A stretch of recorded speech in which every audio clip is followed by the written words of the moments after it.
Okay, ladies and gentlemen, we're going to go ahead and get started. If you could all please take your seat. It is 7 o'clock.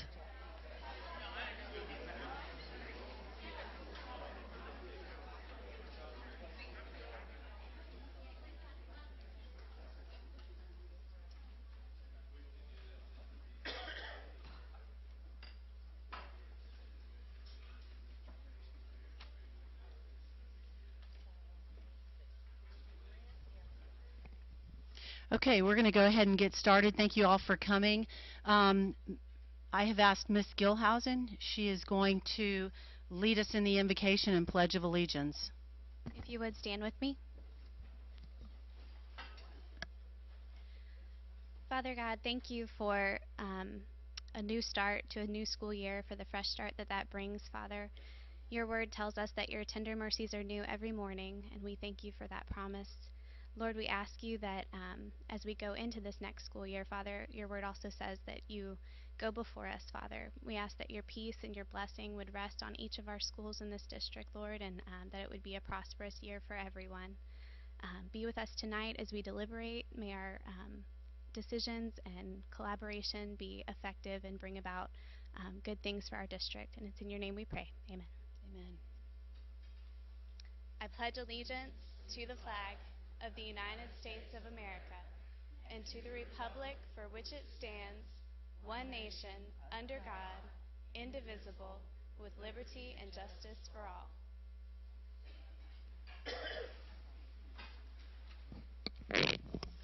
Okay, I'd like to call to order the regular school board meeting for August 27th, 2015. I'd like to welcome all the citizens of Clay County. I'd like to take this opportunity to thank you for taking time out of your busy schedules to attend tonight's school board meeting. This meeting is our opportunity as your elected representatives to collaborate openly and make decisions that will decide the future direction of our public schools and education of our children here in Clay County. If you wish to address the board, there will be an opportunity to speak for 3 minutes. Please fill out a card, which you will find located in the back of the room, and indicate the specific item, number, or the topic you wish to speak about and turn it in promptly. You can bring it right up here and hand it to Ms. Cornegie on the corner. Please note that no additional cards will be accepted once the board moves to the discussion agenda. Your participation is welcome and appreciated. At this time, before we bring the adoption of the consent agenda, we do have one yellow card to speak to item C3 on the consent agenda. So I will let that person, Mr. Keith Nichols, you have 3 minutes. Yes, ma'am. Just so everybody knows, C3 is the School Safety Florida District Assessment for 2015. And in case you don't understand, this is basically a self-assessment where we evaluate ourselves. Now, I do want to drop back to one item and bring this up on page 74, question G. It says, the school district has a procedure to communicate to bus drivers information regarding registered sexual offenders and predators who reside near designated bus stops. This item was marked with a resounding yes, and in the 7 years that I have been driving bus, I have yet to receive notification of even one sexual predator living near any of my stops. The last year that I was driving regular ed, I actually had a student that was dropped off at my last stop on junior high that literally had to walk past the registered sexual offender's home to get home. And when I called to have that stop move, I was informed that the stop was within the Florida state guidelines. So from that point on, I basically would, as this young lady got off the bus, I would literally turn onto Pine Avenue and slowly creep down Pine Avenue, following her and watching her till she got into the house. So with that being said, you know, looking at this, I know it's a self-examination. I know that somebody sat there and gave these answers, but I want y'all to take it all with a grain of salt, because what it boils down to is that if we're evaluating ourselves, this could really be nothing more than just putting makeup on a pig. Thank you. Mr. Nichols, could you tell me what page was that again, or what number was that? That was on page 74, and it's question G. Okay, thank you.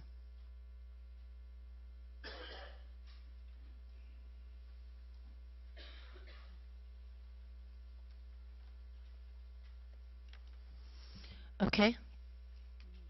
1 second.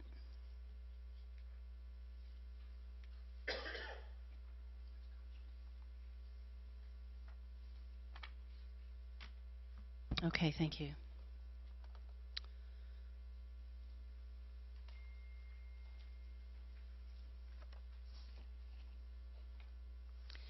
Okay, so with that, I would like to bring the adoption of the consent agenda, but before we do, please note that item C4 has been pulled to discussion, and item C44 is being deleted. I'll entertain a motion. I'll move approval. I'll second. I have an approval, a motion from Ms. Gilhausen, and a second by Ms. Karakis. Is there any discussion? All those in favor say aye. Aye. All those opposed say no. Motion carries 5-0.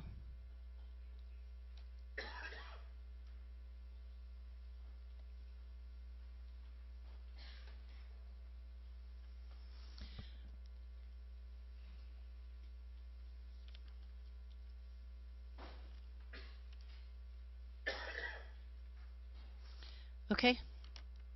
Recognitions and awards.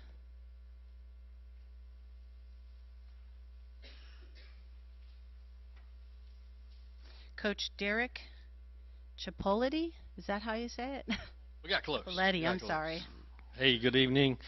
Over the last year or so, we have honored and recognized numerous teachers and students in front of the board, and we're always proud to do that.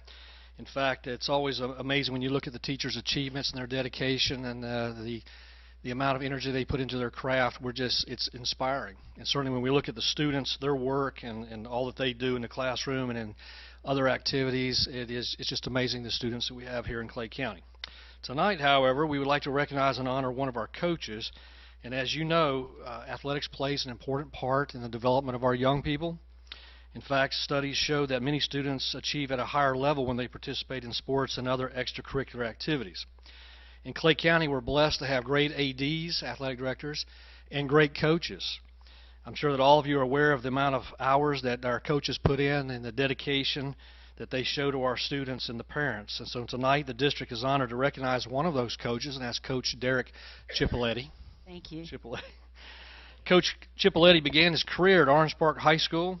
He went to Fleming Island High School for a couple years. He left the district for a head coaching job for a couple years, and then was hired back as the head football coach at Oakleaf High School. One of the good many hires that Mr. Broski made, so we'll give him a little bit of credit for that and everything. So good job, Mr. Broski. In fact, the school had such an outstanding year last year that Coach Chipoletti was selected as the 2014 National High School Athletic Association State Coach of the Year. Wow. That is quite an honor, folks. And so tonight, I want to give him just a few minutes to address the board, but please join me in congratulating Coach Derek Chipoletti.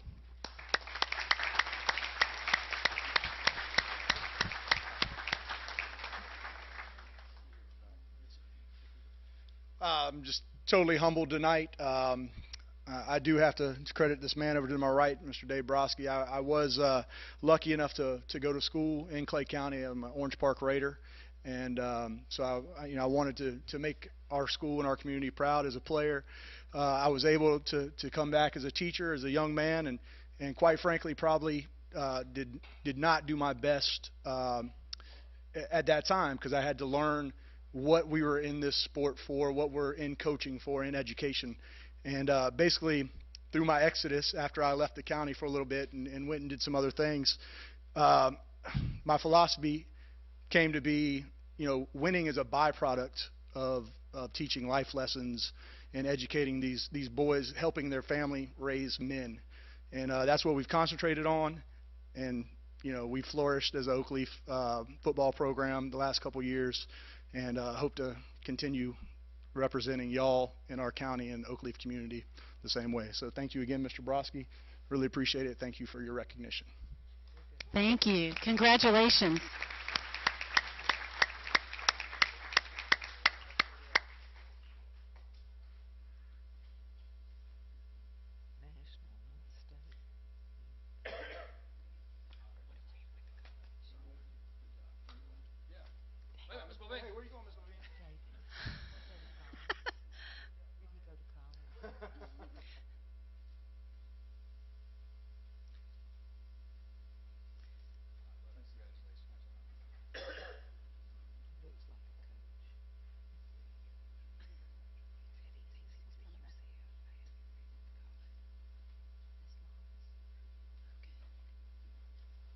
Okay.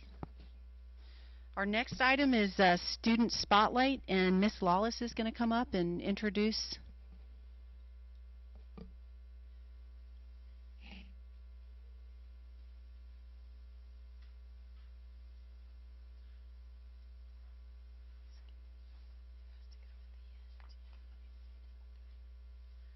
Just for the record, they did not tell me I was going to speak. I teach engineering at Lakeside Junior High School. Mine is the feeder program to the Orange Park High School Engineering Academy. Last year I had 18 students who came up with experiments that were selected to go into space in the Cubes in Space program. And one of my students, Eden Antelak, was able to go to Virginia, and she has a presentation prepared for you this evening. Fantastic. Thank you.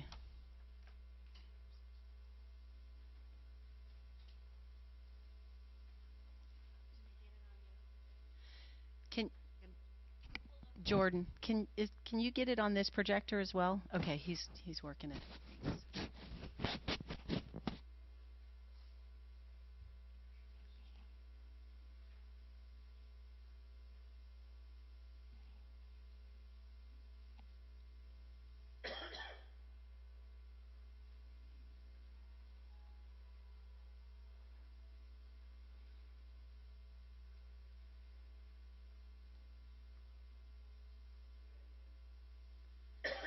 We're just waiting for them to get it up on this projector so everybody else can see.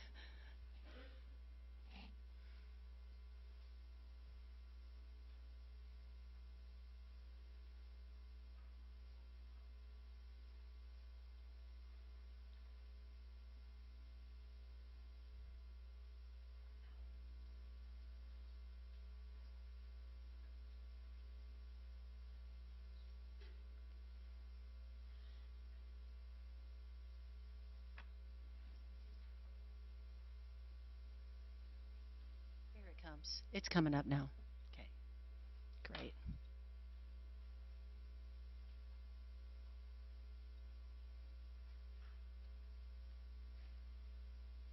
Okay, you go ahead. Cubes in Space, an iDoodle learning program, provides international students between the ages of 11 and 18 the opportunity to design an experiment to be sent into space, encouraging more involvement and interest in STEM education for students. It's really quite a wonderful program, as it not only gives students a chance to get involved in scientific experimentation and aerospace engineering, but enables them to do so at no cost to themselves or their teachers. Students submit experiment designs to travel on a sounding rocket or a high-altitude balloon, and, if accepted, receive feedback on their experiment and how it could be, or in some cases it needs to be improved. Of over 5,000 applications for the sounding rockets, only 80 were selected, 9 of which came from my classmates and 18 from fellow students of Miss Lawless. Wow. As a student in Mrs. Lawless's second-year Project Lead the Way Gateway to Technology class, I, along with the rest of my class, was told about the Cubes in Space project and instructed by my teacher to go do and create a submission. Mrs. Lawless providing us with great information and insight, helpful tips, and all of the necessary documents. I opted to work on the project with a classmate of mine, Zachary McNair, who is present at this meeting. After an indeterminate time period of half brainstorming, half researching, we came to the conclusion that it would be interesting and perhaps useful to see how well plasticine held up in space, as it is quite similar in physical properties to its more useful cousin, the moldable plastic. I was fortunate enough to be one of those whose experiment was accepted, and Mrs. Lawless shortly thereafter received small transparent cubes, in one of which my partner and I constructed our payload for the rocket. On the 24th of June, I went to Wallops Flight Facility in Virginia, the capital of sounding rockets in the U.S., to exhibit my experiment, see the brilliant projects that the other students came up with, learn about the facility's own projects, and meet NASA engineers as well as many of the other people who played an integral part in the Cubes in Space program. At the Visitor Center, I met Amber A.G.D. Hart, President of iDoodle Learning, Robert Soa, the iDoodle Learning CEO, and Joyce Winterton, Senior Advisor for Education and Leadership Development at NASA Wallops Flight Facility.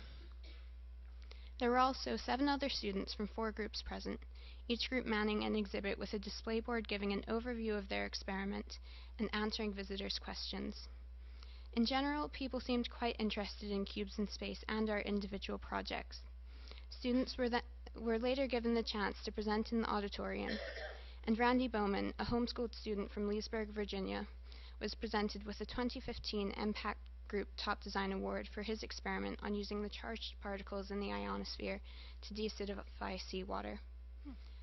At 5 in the morning the next day, the Wallops Visitor Center opened once again, and the bleachers that had been set out were quickly filled by an eager crowd of space enthusiasts.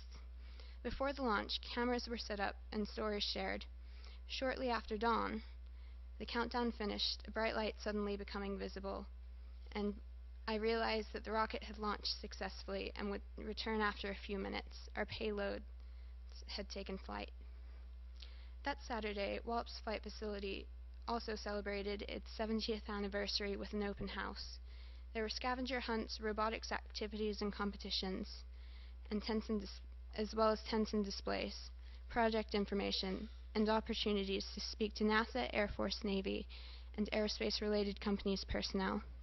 There were tours of the island for those who booked in advance, as well as many other simulations, lectures, and exhibits that could be visited throughout the day, such as a guided tour of the building in which the rockets and their payloads are manufactured and tested, an interesting presentation by Dr. Joyce Winterton and Linda Sherman on how to become a NASA intern, and a self-guided tour of the balloon facility. All in all, this trip was a truly amazing experience, and I am greatly indebted to my engineering teacher, Mrs. Trudy Lawless, and Project Lead the Way for enabling all of this to happen and opening up so many great opportunities. Thank you. Thank you.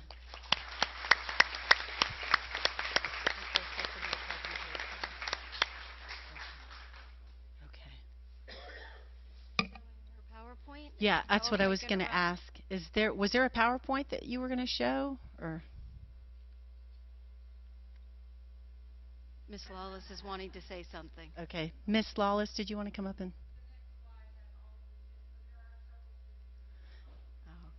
Could Okay, why don't we recognize them? Yeah.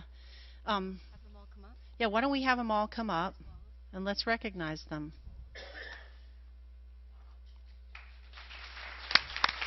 Miss Lawless, do you want to come up and introduce them by name?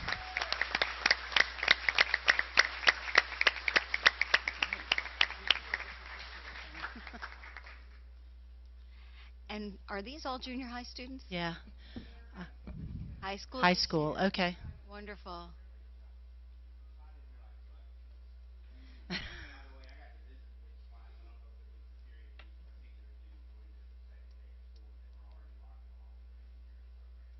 That's awesome.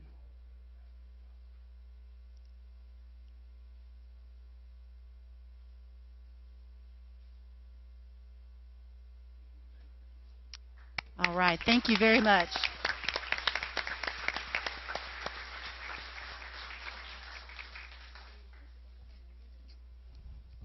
Okay, our next item is Garber Ford check presentation. Mr. Thomas Gerds, Assistant Principal at Middleburg High, I believe you're going to come and make the introduction.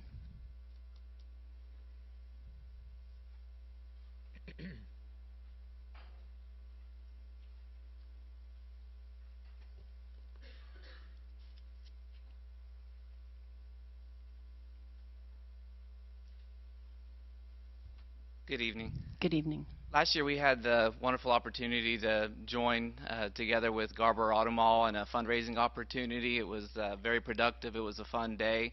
Middleburg High School was very appreciative to Gary Andrews for helping us out with that and joining with Middleburg and also the Academies of Clay. It was a real fun event, but I will let him talk to you a little bit about that. Okay. No, I'm glad we got to partner with the school. We had a great turnout, sounds like. It's the beginning of a good partnership, I hope. So future, we can do this once a year with a school. So we're going to try to do it again next year, and hopefully we get a lot more success and a little bit more money for the schools. So anyway, I got a check for $2,700 here. So Outstanding. Woo, thank you.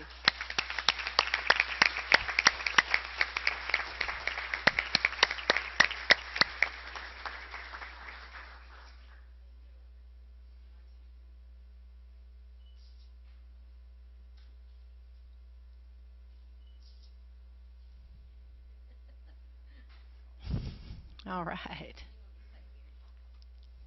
So just in case you did not participate in this year, it's a great opportunity to get to drive all sorts of cool vehicles. I was out of town that weekend. Now, I heard something about a really high-powered Mustang and only a few people got to drive it. They might let you guys drive it if you go, so just saying. Is there a direct tie-in with a particular program at Middleburg High this is going in? I see Miss Stewart up here. She's following the money. That's good. Actually, Gary and the Garber group decided to help support all of the academies at Middleburg High School. So all those academies got on board, and this was an event that basically helped the school as an entirety with each academy. And so that is why I'm up here, Mr. Van Zandt. So thank you very much, Gary. And thank you. We look forward to having a bunch more cars driven next year. She wants to drive.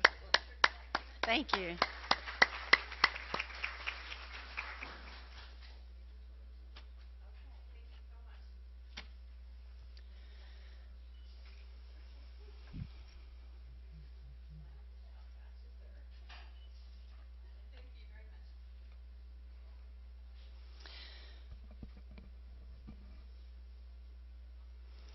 Okay, at this time, I'd like to make the last call for speaker cards before we move into the discussion agenda.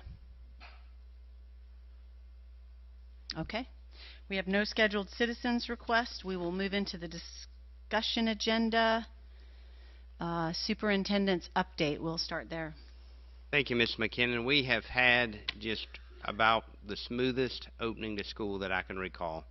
I know a lot of people are out there working hard every day to make it that way, so thank you.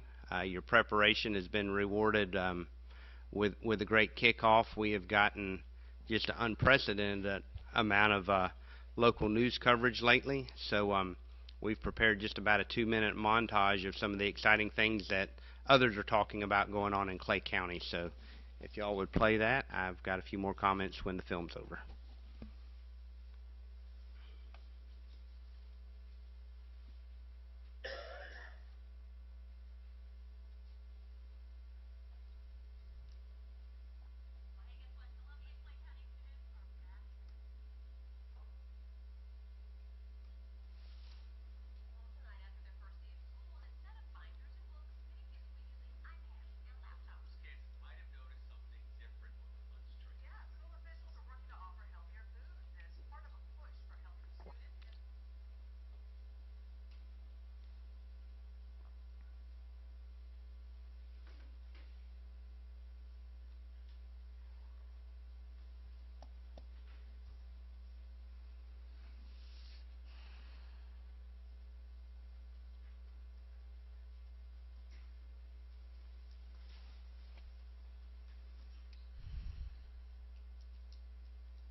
Well, while we're waiting on the technology, there's a great junior varsity football game going on right next door between Clay and Fleming Allen. If anybody wants to take a break and go catch a little bit of that, I've got a friend's son that's playing over there tonight. I'm just kidding. I really would like to hear. I heard the volume on this earlier today, and it's great. But while we're waiting for other people to talk about us, I'll just share with you a few of the things I was able to share with everybody that asked what's going on in Clay County. And in a room this big, there's certainly somebody that has not downloaded our app yet. If you go to my Play Store on your phone, and I won't be offended if you pull your technology out during the meeting and put in One Clay, ONECLAY, we have a great app. If you're a teacher, if you're a parent, grandparent, and want to know what's going on in your student's life. Well, hey, guess what? Columbia and Clay County. We ready? All right. Well, hey, guess what? Columbia and Clay County students are back in the classroom for the new school year. Thousands crowded the hallways. Clay County students are home tonight after their first day of school. Well, hey, guess what? Columbia and Clay County students are back in the classroom for the new school year. Thousands crowded the hallways. Clay County students are home tonight after their first day of school, and instead of binders and books, many kids will be using iPads and laptops. Those kids might have noticed something different on their lunch trays. Yeah, school officials are working to offer healthier foods as part of a push for healthier students. Students in Clay and Columbia counties get ready to head back to school this morning. There is a new app that will help parents out. Engaging the community, collaborative learning, and an increased focus on technology, they're all part of Clay County's plan. Now Clay County is the first in Florida to go wall-to-wall with academies that mean students at every grade level in high school will pick a theme that guides their education. The first in the nation to implement a new web platform. It makes it a lot easier to share important information with just a click of a mouse. Schools are in the best shape they've ever been in. Its graduation rate is above the national average. It's risen 7% in just 3 years. Clay's graduation rate increased nearly 7%. Graduation rate has risen 7% in the past 3 years, and for the first time, it's above the national average. And one more exciting option that the superintendent mentioned is that they're going to have healthier lunch options this year in schools. He says there's a new law where they are now allowed to contract with local farmers, so they're hoping to have fresh produce and more healthy options for the students at lunchtime. The school district serves more than 4 million meals each school year, and it goes above and beyond what's required by the federal government. Clay County teachers and administrators have been doing training sessions like this all summer. They want to make sure everyone is on the same page as they get ready to expand their academy programs. The district credits newer programs like Academies of Clay with keeping kids engaged in the classroom. The classroom is becoming more hands-on and customized to fit the needs of each individual child. Teachers collaborate to coordinate their lesson plans using the academy's theme to connect the dots between classes. Schools also partner with businesses for internships and job shadows. The impact goes outside of the classroom. The principal here is actually hoping more people move to Clay County so their students can attend these academies.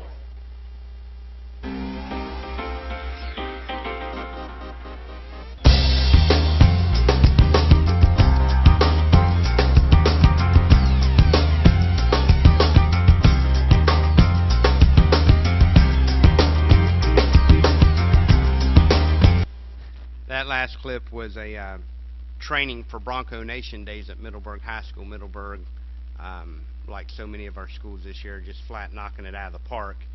And we've got a lot to be proud of, and it was kind of made me well up a little bit to just continually have the news channels around Jacksonville and the ones that we watch here in Clay County calling to want to know what we were doing as we are going back to school. And thanks to a lot of our Clay County School District family that's here tonight, I'm looking out at teachers and support staff and administrators, people that work in the instructional division as coaches. You guys have just been getting on it the first 2 weeks, and I'm so thankful for you because that gives us good things to talk about when people are asking what's going on in Clay County. And there's no doubt we would not be where we are in Clay County in our school district, in such a high-performing district, if it wasn't for you guys' hard work every day. And with that, I'd like to just recap a couple of little items that are going on right now. As you know, we got a lot to brag about what's going on in the classroom. That comes with people there doing the work. Everybody we have that works with us here in this school district has a price tag attached with their work, and we're happy to pay what we pay, and we'd love to pay them even more. In order to do that, we're going to have a little bit more revenue. We've done a lot of things to right our ship financially the past couple of years. To include this past year, we took about $1 million out of our central office budget, our district level administrators, to right our financial ship. Now that wasn't any fun. It certainly wasn't any fun for me as I sat down with people I've known for decades and asked them to go ahead and retire and consolidate jobs and parse up district staff jobs to other people that are still in the district. But we did that, and it reduced our costs there by nearly $1 million. We're optimistic that our financial outlook will improve.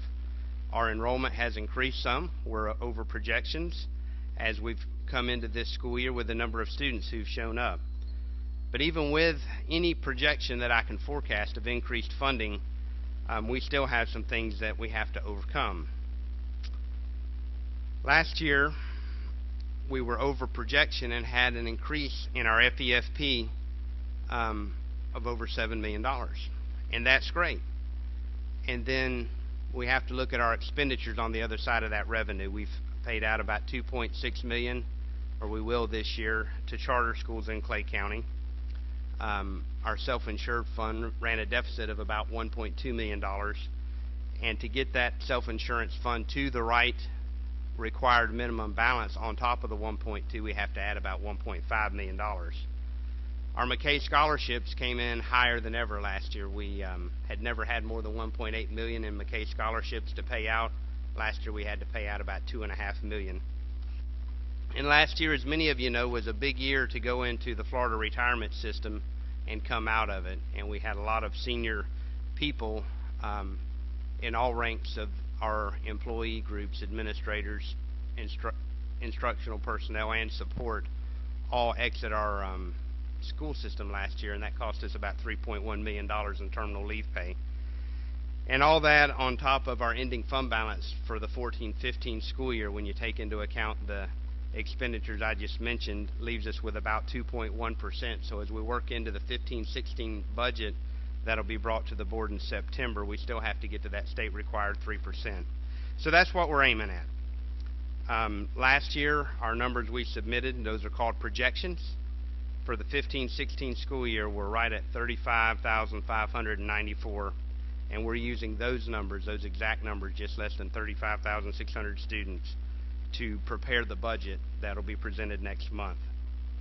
And the really important thing to remember about these student counts and FTE counts is none of this, we're into the third week of school now, none of this gets submitted to the Department of Education to be actioned until the month of October. So at that point, the state will do something they call recalibration. They start taking portions of our FTE and they pull away things for dual enrollment. We pay college tuition for students of Clay County. For things like Florida Virtual, the state really slices and dices up all those FTE, and all the while they're making edits and corrections and doing things to ensure that the numbers we give them are actually the number of the students that we have in the seats. So the best calculation, we have a recalibrated calculation from the Department of Education, like every other school district in Florida, 4 times a year, is that fourth calculation. At that point, which that'll come out late April, I think it came out April 20th this past year, if I remember correctly, we'll have a fairly good handle, the best possible handle, on what we'll be able to do in terms of any increased compensation at the time we get that fourth calculation next spring. But since we truly don't know our dollar amount or what our increased enrollment will actually do, we are certainly willing to come back to the bargaining table after the fourth calculation and address compensation for support and instructional people. But to do so now, this early in the year, would put us well below 2%, and that's not acceptable. 2% unreserved fund balance, our savings account, if you will. So to kind of sum it up, you can't really count your chickens before they hatch. We're hoping lots and lots of them hatch, and I assure you we will be prepared to come back once we've reached that 3% state mandated minimum and talk compensation if we have that. But my job and my responsibility goes past our 36,000 students and past our 5,000 members of our Clay County School District family that work and support and educate and feed those students every day and do all the wonderful things that happen for them, to almost 200,000 people that live in Clay County now. So I can't take a leap with their money until we verify it. So it's trust but verify, and we have a whole lot of faith, but my faith doesn't rest in the Department of Education or recalibration or FTE or any of those things. My faith rests in God, and I believe that those who do a good job in this county will have a job. I know that's on some people's minds. I've said that since I've come into office, and everybody that has wanted to stay, pretty much with very, very few exceptions, has been able to stay and work in Clay County. So that's kind of a recap of where we are financially, and those are some numbers, and that's kind of dry. But I'd like to just take another moment or two and tell you my story, because a few of the things that have circulated have disturbed me, and I would hate to think anybody would think that I didn't want to compensate our employees more. So if you would indulge me for just a minute, I'd like to tell you about my life with the Clay County school system. My family moved here when I was in 5th grade.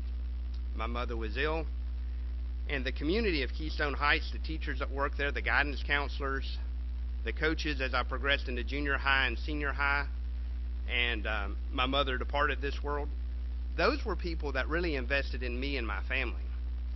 So I still see those people. Some of them still work here. Most of the people that taught or coached me are retired. Many of their children still work in the Clay County school system. So for somebody to insinuate or think that just to begrudge our fine employees of a raise if we had the money to do it would just not be right. In fact, quite the contrary would be true. When I taught and became a school board member in 1998, I think my pay stub said about $25,000 annually. I think that's what a first-year teacher made in the late 90s. Our starting teacher salary now is 50% higher than that. It's around $38,000. So I personally have a track record, and so do some of the members of this board that have been here a while, of giving raises when that revenue showed up.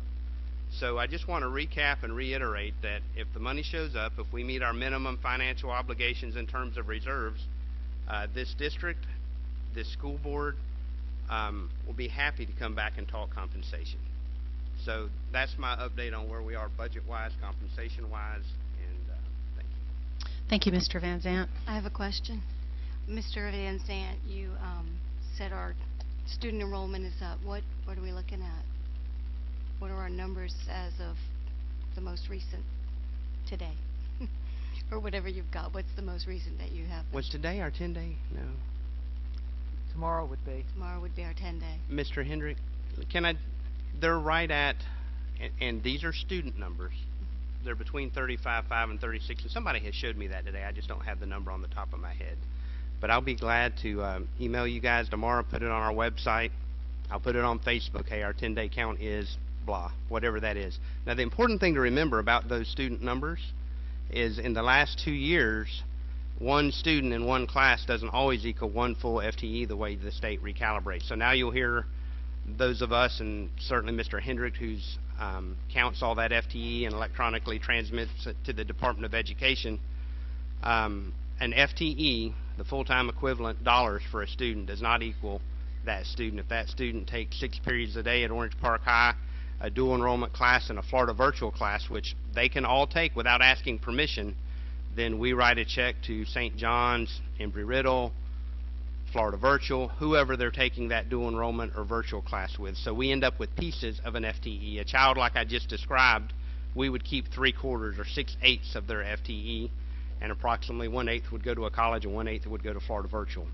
So when I do say how many students were in seats, it takes a lot longer to figure out how much of that student's time is spent with us and how much it might be spent, especially in the secondary levels. But we have my incoming 7th grader is taking Clay Virtual Science, so he cost us 7/6 of an FTE. We only get 6/6, but he's taking an extra class because he's a motivated little smart kid, you know, and that just happens. So I'm glad to offer those So opportunities. you said our projection was 35,944. 35,594. 594. And what did we end the school year with? How many did we have at the end of the school year last year? Maybe I'm trying to figure out if we've increased any in students. I don't have that exact number. It was around 35, mid 35.5. Could we ask Ms. Cornegay if she knows that number? You can ask Mr. Hendrick maybe. Do you have that with you? I know he's the one that hits go on the transmission, unless you've got it. As a matter of fact, I do know that number, Okay. sadly enough. It's 35,524 as it stands right now. But please remember, Now or the end of the that school was, year? and we're not even done with 14-15 yet. Right. DOE is still calculating. We still have a survey period that is open for 14-15, and that's survey 4. Once we finish the survey 4 edit window, DOE will then give us a final count, and that's when we'll know the actual number. Well, let me ask you this. Could you guess, do we have more students now than we did the last day of school? Do we go up any, or do you think it's going to be about the same? If I were to guess, I would say yes, because historical trends are we always have more students in the fall than we do the spring. But right now, as it sits for 14-15, we're at 35,524. Now, that's no accident that that's close to our projection number, because even though we're allowed to project to DOE, we're also very closely governed by what we can project. So we can't go way over or way under. DOE will call us and has called us to ask us why we are projecting over or under. So just so I'm clear, the 35,524, that's what we have as of day 10? No, that was the That was the end of last year. Okay, but we don't know what we have as of No, today. that's project. Gotcha. Okay. Can I ask a question, Mr. Hendricks? You mentioned Survey 4. Would you explain it? Does that mean, is that the virtual school that we're waiting on, or what is that exactly? Primarily, that's the virtual. There are other elements. There's Survey 4, Survey 5, there's tons of surveys. If you saw our board, We're only you would waiting on the 4? Correct. And so when do they normally get that back to us? The end of the Survey 4 edit period, I believe, is the end of this month, the end of August, and then they typically have a few days to run their tabulations and calculations, and then they'll allow us to go in and start pulling down our official numbers from Survey 4, and then I think it's around October when we get the final calc for 14-15. Thank Great. you. Thank you. Okay, anything else, Mr. Van Zandt? Okay. The next item up is item C4. This was pulled from the consent agenda, and this is for information only. It was pulled by Ms. Karakis. Were there any cards that we need to hear from? Oh. No. No cards. I pulled this because Ms. Cornegay, you did a great job. Excuse me, sir. Mr. Otto, can you please take your seat? Mr. Otto, can you please take your seat? You are not permitted to come up and address her. Would you please... oh, you did? This is not item number 3. Item number 3 did not get pulled. Item number 3 was already addressed in the consent agenda. I put you at the end. Ms. Cornegay, I just want to compliment you on a fine job you did of putting this together, and apologize for not giving you any input beforehand. I know we're kind of all guilty of that, and so we did have a conversation, Ms. Cornegay and I, about how you know, I thought that this maybe needed to be tweaked. So I just wanted to share my concerns and recommendations, and then I wanted to hear from the rest of the board. I think this is great, and I know that this was a recommendation from the accreditation advanced ed that we need to have this. I kind of feel really strong, though, that this really truly needs to be a citizens group. I don't think we need to have a board member on it. I don't think we need to have any administrators on it. I think the one district representative should be the Deputy Superintendent, Ms. Cornegay, to lead the group. I would like to see this done where each board member chooses 2 people from their district, maybe 1 business partner, 1 parent. That would be 10 people, and then Ms. Cornegay. And if she needs to bring in somebody from elementary ed, she can schedule it. Or Ms. Legutko to discuss the budget, she can discuss it. And that way it's really the citizens giving us their input, and the conversation's not led or directed by any type of agenda. And by each of us picking 2 people, it's going to be a diverse group. I mean, you know, it's going to be a diverse group. And who knows how many people will even want to be on it. We may have a hard time finding 10 people who want to do this, especially if it's a 2-year commitment. And I don't remember, is it meeting once a month, Ms. Cornegay, or quarterly? I'm not sure what. And of course that could all be decided by the board. Sure. But this is why I pulled it. I know years ago they had this. I was always on the school advisory committees for my kids. You probably all have been too. And I do remember on occasions where the conversation was led more by the administrators than the SAC committee, and I don't want to see that happen. I want to see this really be the community. I don't want to see relatives of board members or spouses of principals. I think it really needs to be parents and business partners in the community that sit on this. So I'll listen to the rest of the board. Anybody has any input on it? Madam Chairman? Yes, Ms. Studdard. Okay, let me pull out my old-timer hat here. About 24, 25 years ago, I was president, and Orange Park Elementary had a PTA at the time. All the other schools had a PFA, but they still had a PTA. And George Bush was sitting in my school board seat, and he appointed me to what we called a Citizens Advisory Committee on Education. We met in Green Cove in the old school board office. I phoned someone who I remembered was on that to try to refresh my memory on it as to how we did it. And what happened, I found out, is when the law changed and said that each school was to have a SAC, it kind of took away from the county committee, and over time it just fizzled. People just quit coming. There was, you'd go and there'd be, 3 or 4 people there. But there was this committee, and back then there were no staff members on it, except I think the deputy superintendent led it, which would be appropriate. And so I just want you to know we're redoing this. It doesn't have to be done like it was done before. I obviously do not have paperwork from 25 years ago, and I'm trying to remember the way it was. But let's go back for the audience's benefit to the advanced ed report that determined that we would be an accredited school district.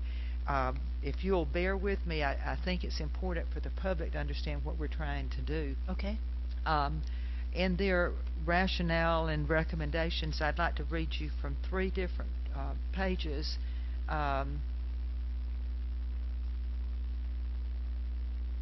Interviews with internal and external stakeholder groups and a review of artifacts indicate a structure to consistently include advisory groups in the continuous improvement process is not present.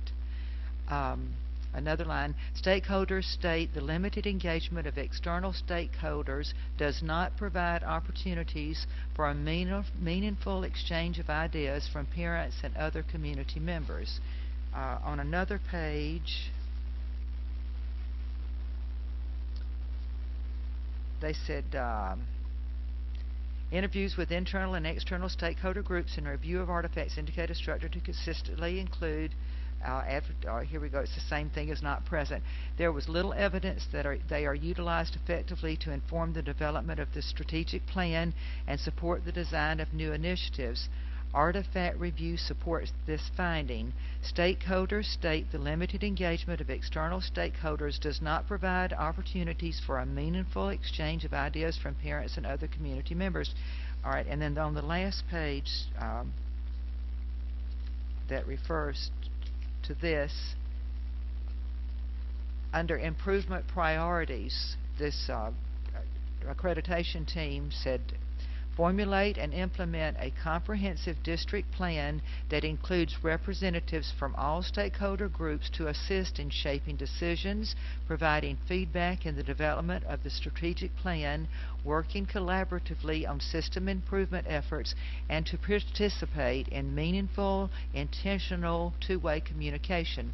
So what they're saying is that we need more community input, not only from the parents and the community, but also the business leaders.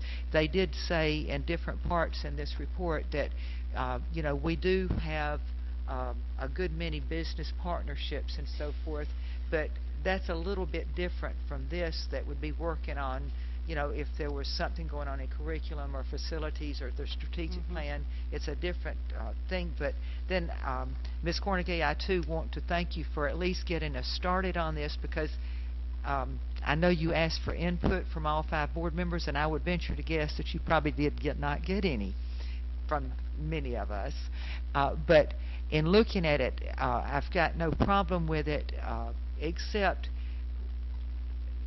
my feeling about it is that I would like to see this truly be something from the community, so that the next time we have an accreditation review, that we have got people who are giving us input.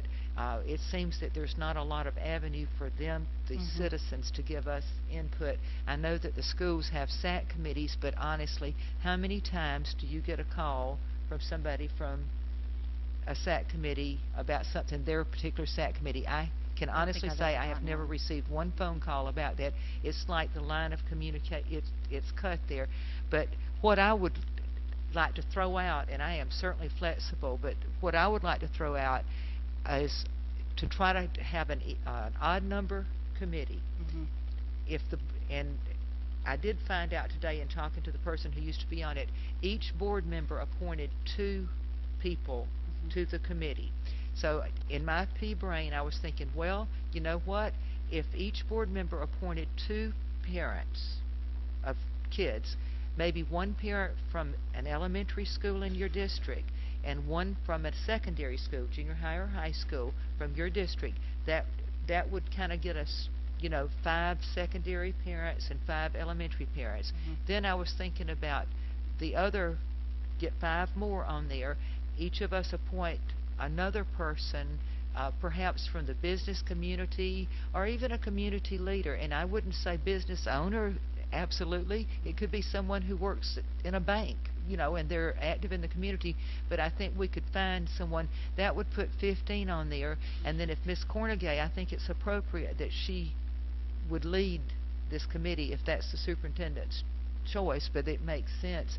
But have that as a non-voting position, so you've truly got recommendations that might come from the Citizens Advisory Committee or District Advisory Committee, whatever we do call it, that is really giving us input so that when they come to the board, and I don't know if a parent who is on the SAC committee at their particular school would be interested in doing this. That would be one more meeting for them, but sometimes parents are really active, and one more meeting, it would be a way for them to bring information from their school SAC to this committee.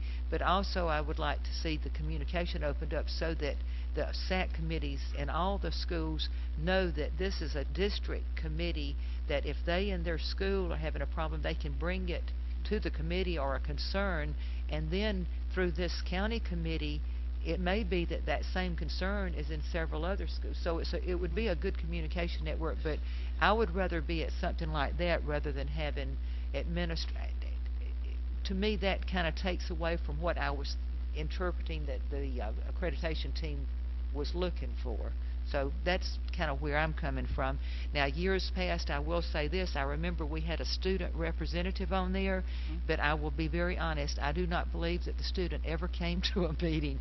By the time they go to school all day and they're involved in activities and so forth, and really, I think that it was probably not worth it to do that. I mean, I'm open for whatever, but I'm just trying to think of some of the things. Ms. Studdard, one of those student representatives sits right down here at the end of our dais. Well, he never came when I was there. I think I predated Miss Studdard. She said she's old enough to be my mother, and that may be true, but I think she was only a CAC committee member probably the year after I graduated and joined the Guard. I don't remember meeting you back then, and I would remember. I remember Charlie Mount and Bill Elrod, because they were both in the Guard. One of them flew helicopters. Next thing I know, I'm in basic training. That's what I got out of that. I do have a question for you, Ms. Studdard. Yeah. So you talked about voting members. It's my understanding that there wouldn't be any voting. Well, it's what do they vote on? I mean, it's not really voting. Like if they are, say for instance, they're, oh gosh, let's go way back.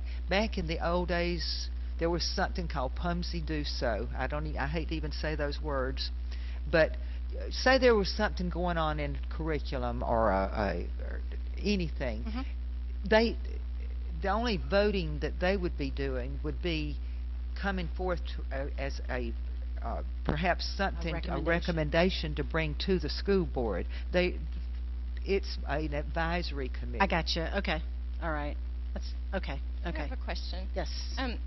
Ms. Gelhausen, I know that many meetings ago, and my memory may not be the best, but you had mentioned this kind of thing. In fact, you have several times, I think, talked about it. And so I would imagine that you have input. I remember Ms. Cornegie asking to get with you on that. But so I just wondered how this would, with what you were picturing, how would this model with it? Ms. Cornegie and I met a couple times to discuss some of this, and honestly, we collaborated together quite a bit, and I thought this was a great plan. But of course, if you guys have concerns over that, I'm certainly open to, you know, whatever suggestions you guys have. This is, you know, a collaborative work, so I think that everybody's opinion is valid. But I was kind of on the same page with Ms. Cornegay. Okay. Did you want to go first, and then I'll wait? I have a tendency to agree with you. Was my understanding in terms of the, and no, she's looking at me, what? You agree with who? I'm agreeing with you, Mr. Oh, dear God, y'all mark it down. Miracles do happen. Come on now. Hallelujah. No, let me just say, because it was also my understanding of the intent as well of the accreditation team, because we all met with them, we all interviewed with them, we all sat here, we heard their recommendations, and that was sort of my takeaway as well. And I know we all got an email, I think this week, I think most of us got an email regarding some recommendations on this from a citizen of our community. You didn't? No, ma'am. Okay, well, some of us did. But anyway, those were some of the concerns that were mentioned in the email, and quite frankly, I hadn't, you know, I'm not familiar with how these advisory... I do know the email you're talking about. Yes, Okay. Got you. So anyways, as I read through it, some of the things in there seemed very plausible to me, and I was going to be completely open to see how you guys all felt about it. But I think that makes sense. I think that having one district representative, being Ms. Cornegay or whoever the superintendent designates, and then the rest of them being citizens, business leaders, you know, because we do still have the SAC committees, and they can, you know, they can collaborate. And the idea is that you are creating a network, and so you've got all those different SACs feeding their information up to the district advisory committee, and then you have, that's where your true citizen input is. So I did want to add one more thing that I forgot. Say, for instance, there was something coming up. Say we hit a growth spell, and, you know, we're getting to building schools again, or 1 or 2 a year like we used to. Maybe there's some facility question about why we're doing this, that, or the other. Then what we could request through Ms. Cornegay or whoever is the chairman is to ask the superintendent or Ms. Cornegay to arrange for Mr. Merrill to come and do a presentation. If it was something dealing with curriculum, we would say, Mr. Umbaugh, come over there and tell us about it. You got it. I know he'd take good care of us. If it was something to do with money, which is eternal in this district, we would have Ms. Legutko to come, and this would give the citizens an opportunity to hear from an expert to do that presentation so that they can vet it and fully understand some of the issues that might be coming to the school board. I can't see it being anything but a win-win. I do want to add one thing. We got the revised version of the application, but these schools are wrong. Because after we redistricted in 2010, I believe I picked up some other schools. This was from before 2010. This is old. Patterson. So we need to District redo. 1, Orange Park. Because I don't have Patterson anymore, and I do think I have Orange Park High School. Because my district now goes east and west. Yeah. So we would have to clean that up. I know I went from like 13 schools down to 7 in District 4. I used to didn't have any. Look at there, you know. Okay, so I like the model that Mrs. Studdard is talking about with a secondary and an elementary ed parent and then a business partner. I'd like to hear what you think of that, but I like that model. I do.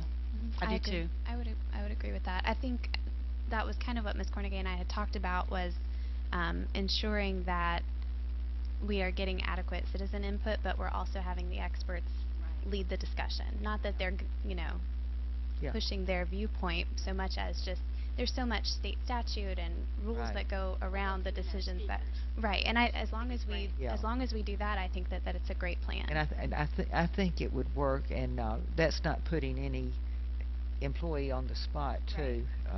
It just seems neater. Yep. So let me ask, Ms. Cornegay, what do you foresee as you know, when will this be posted for people? How long will it be out there? When do you expect to receive them back? You know, a deadline or anything like that? Is there any timeline set up for it? Well, we'd have to have it on the agenda for next month's meeting. Right. So are you thinking maybe like the first of the year, or what's your plan as to when you'd like to implement it? So the plan was to get the application approved this evening, so I'll make the changes once you've decided, and We can't really do need to that vote on because it, it's so- not an action item. But I've captured your thoughts, so I will send you the revisions tomorrow. And then if you'll look on page 2, and I did get feedback from 2 of you on the process, and you felt as though since you would be the decision maker for your district and identifying those folks, that you'd like it emailed directly to you. So if they're applying for District 1 representation, then they would send those directly to Ms. Karakis, so I provided their email addresses. So here's the plan for this. Once you've looked at it and said, yep, you got it, let's go ahead and put it out there. I had hoped to do that within the next day or two. I met with Mr. Hendricks and Mr. Rollins this week. We talked about what would be the best process for that. So he's going to, Mr. Rollins is going to put on our website, thank you, a community engagement slide that will have a link to the application with some explanation. So they'll click on the link, they'll go in, actually complete it, they'll save it, and then email it to you. And I have the deadline for that as September 14th, so that way it would be prior to the next school board meeting, and you could bring your recommendations at that time. Well, we'd have to change that though, because this is not an action item tonight, so we can't vote on approving We this can't application. even approve this until next month. It's for information only tonight. I think what she's saying is she'll go ahead and make all the changes to it and then bring it to us. She said she was going to go ahead and send out the Can't send it out to applications. We can't do that until we have to take official action to form this committee. It's going to slow it down a month, but let's do it right. Okay.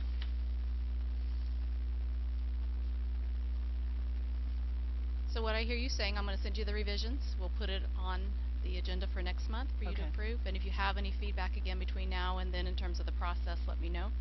And we'll certainly make those revisions as well. So but the plan is to get it out on the website. We'll push it out via our app. It'll be on our Facebook page and Twitter feeds so that the public will see that the opportunity exists for them to go on and apply. After the September meeting? After the September meeting, in hopes that we'll be ready to roll by mid-October then.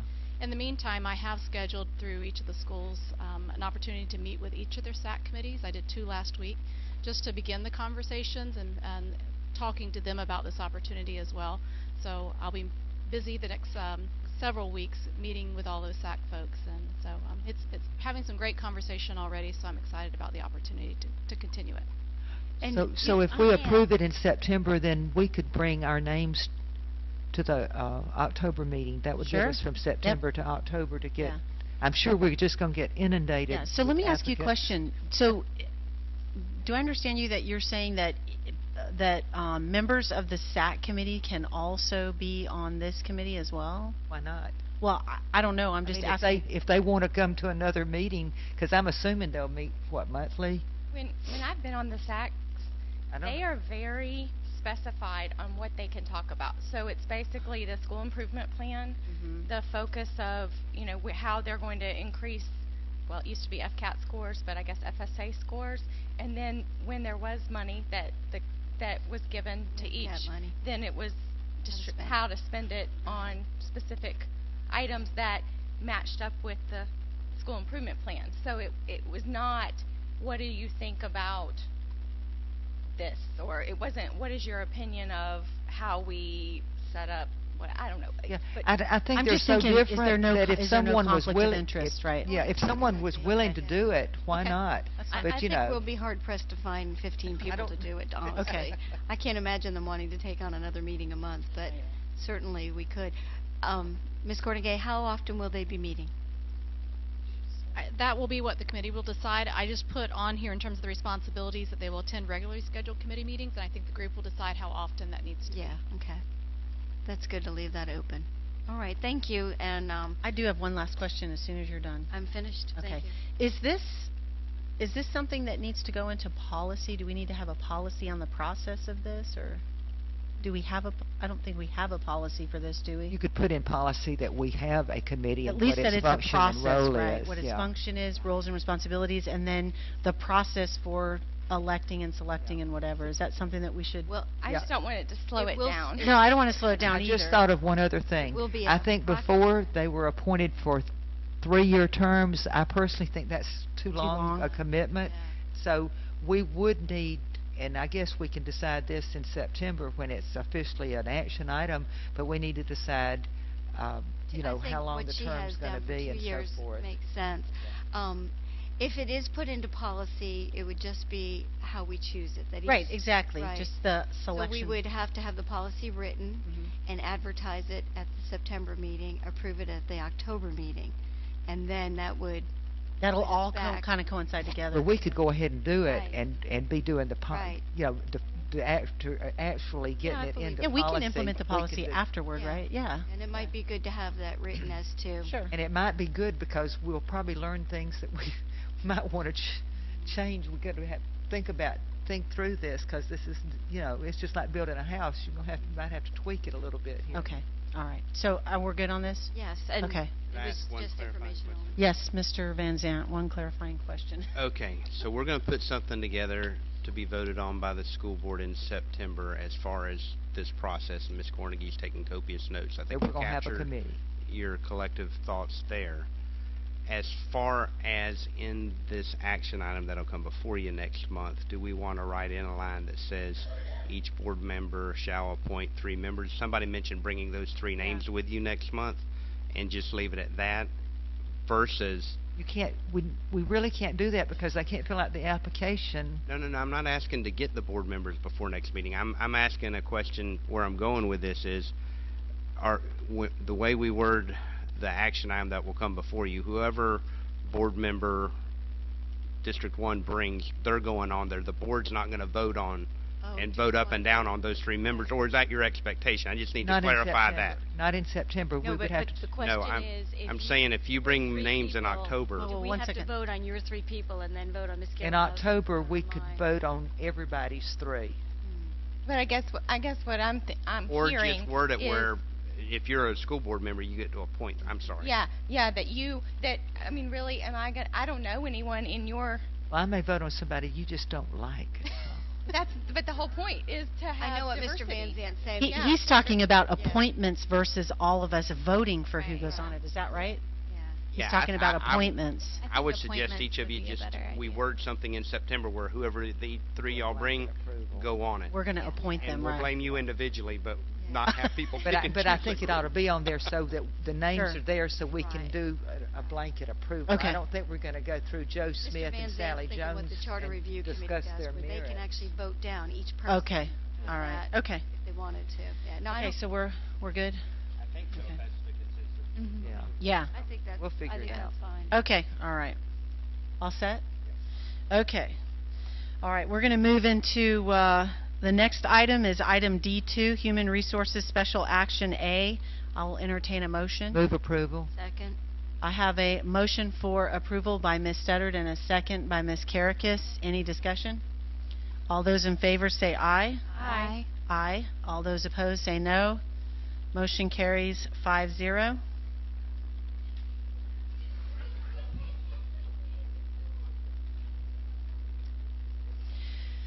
The next item up is item D3, Human Resources Special Action B. I'll entertain a motion. I'll move approval. I have a motion by Ms. Karakis. Second. And a second by Ms. Condon. Any discussion? All those in favor say aye. Aye. All those opposed say no. Motion carries 5-0.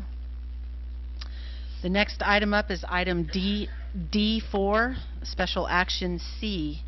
I'll entertain a motion. I'll move approval. I have a motion by Ms. Condon I'll second. and a second by Ms. Gilhousen. Any discussion? All those in favor say aye. Aye. Aye. All those opposed say no. Motion carries 5-0. Okay. Our next item up is item D5. This is a public hearing to approve as advertised the 2015, the 16 Code of Conduct. Now I have a yellow card on this, but I'm going to go ahead and open the public hearing first, and then you can comment on it. So at this time, I'd like to open the public hearing to approve the advertised 15-16 Code of Student Conduct. And I have a card here by Eric Horning.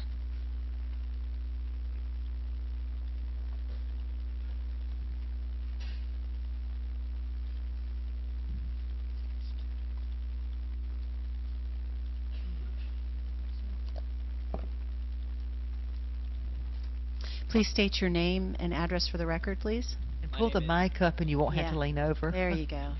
My name is Eric Horning, and I'm addressing the D5 clause, the code of conduct. No, your home address, where you live. Yes, state your name Oh, and address address. for the record. I'm sorry about that. I live 2620 Shenandoah Drive South. Okay. Where's my photo? Okay. Ladies and gentlemen of the school board and ladies and gentlemen of the audience, I would like to thank you for allowing me to come up here and speak this evening. I want to present, I'm Eric Horning. I'm an IB senior at Ridgeview High School, and I'm representing a great deal of students from Ridgeview High School. 350 plus have already voiced their support for what I'm up here talking about. We want to argue for a 1 or 2 day special exception to the dress code rule about tank tops, and what we call Tank Top Tuesday at TM. We want to first bring up the heat of Florida. I don't need to tell anybody here about the heat of Florida. The temperatures are high, especially during the late summer, springtime, and even sometimes during the winter when we get those random hot days. Along with the humidity, which doesn't allow the human body to fully cool down because we can't evaporate our sweat. Along with the body heat of all the other hundreds and hundreds of students in the school, the AC doesn't always work. The student dress code is not exactly the same as the teacher dress code, and they also have the luxury of sitting inside for most of the time, whereas we have the transition between classes and the portables that AC doesn't work. The comfortability that sacrifices, the heat of Florida, creates a harder to learn environment, an uncomfortability. I personally can't learn in an uncomfortable environment, and I can probably say the same for a lot of students, especially with our focus.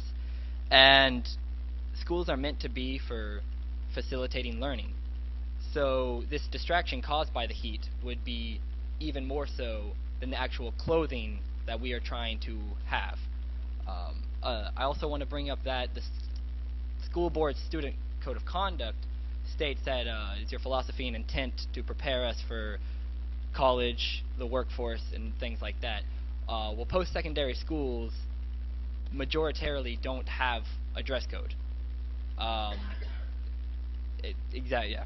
That's all I need to say about that. In the workforce, as most of us here tonight are professional business attire or a uniform of some sort, which is extremely strict, and the school board of Clay County doesn't really follow that strict of a dress code. So the implementation of that strict of a dress code kind of throws off the necessity for something as small as that. Now, what we're asking is, we're not trying to incite anarchy. We're not trying to dismantle your code of conduct because we respect your authority. We just want a special day where, maybe once a week or every couple weeks, where we could wear tank tops and have an easier and comfortable learning environment, which we do, my friend Taj and I, call Tank Top Tuesday. Thank you. Tank Top Tuesday. Thank you.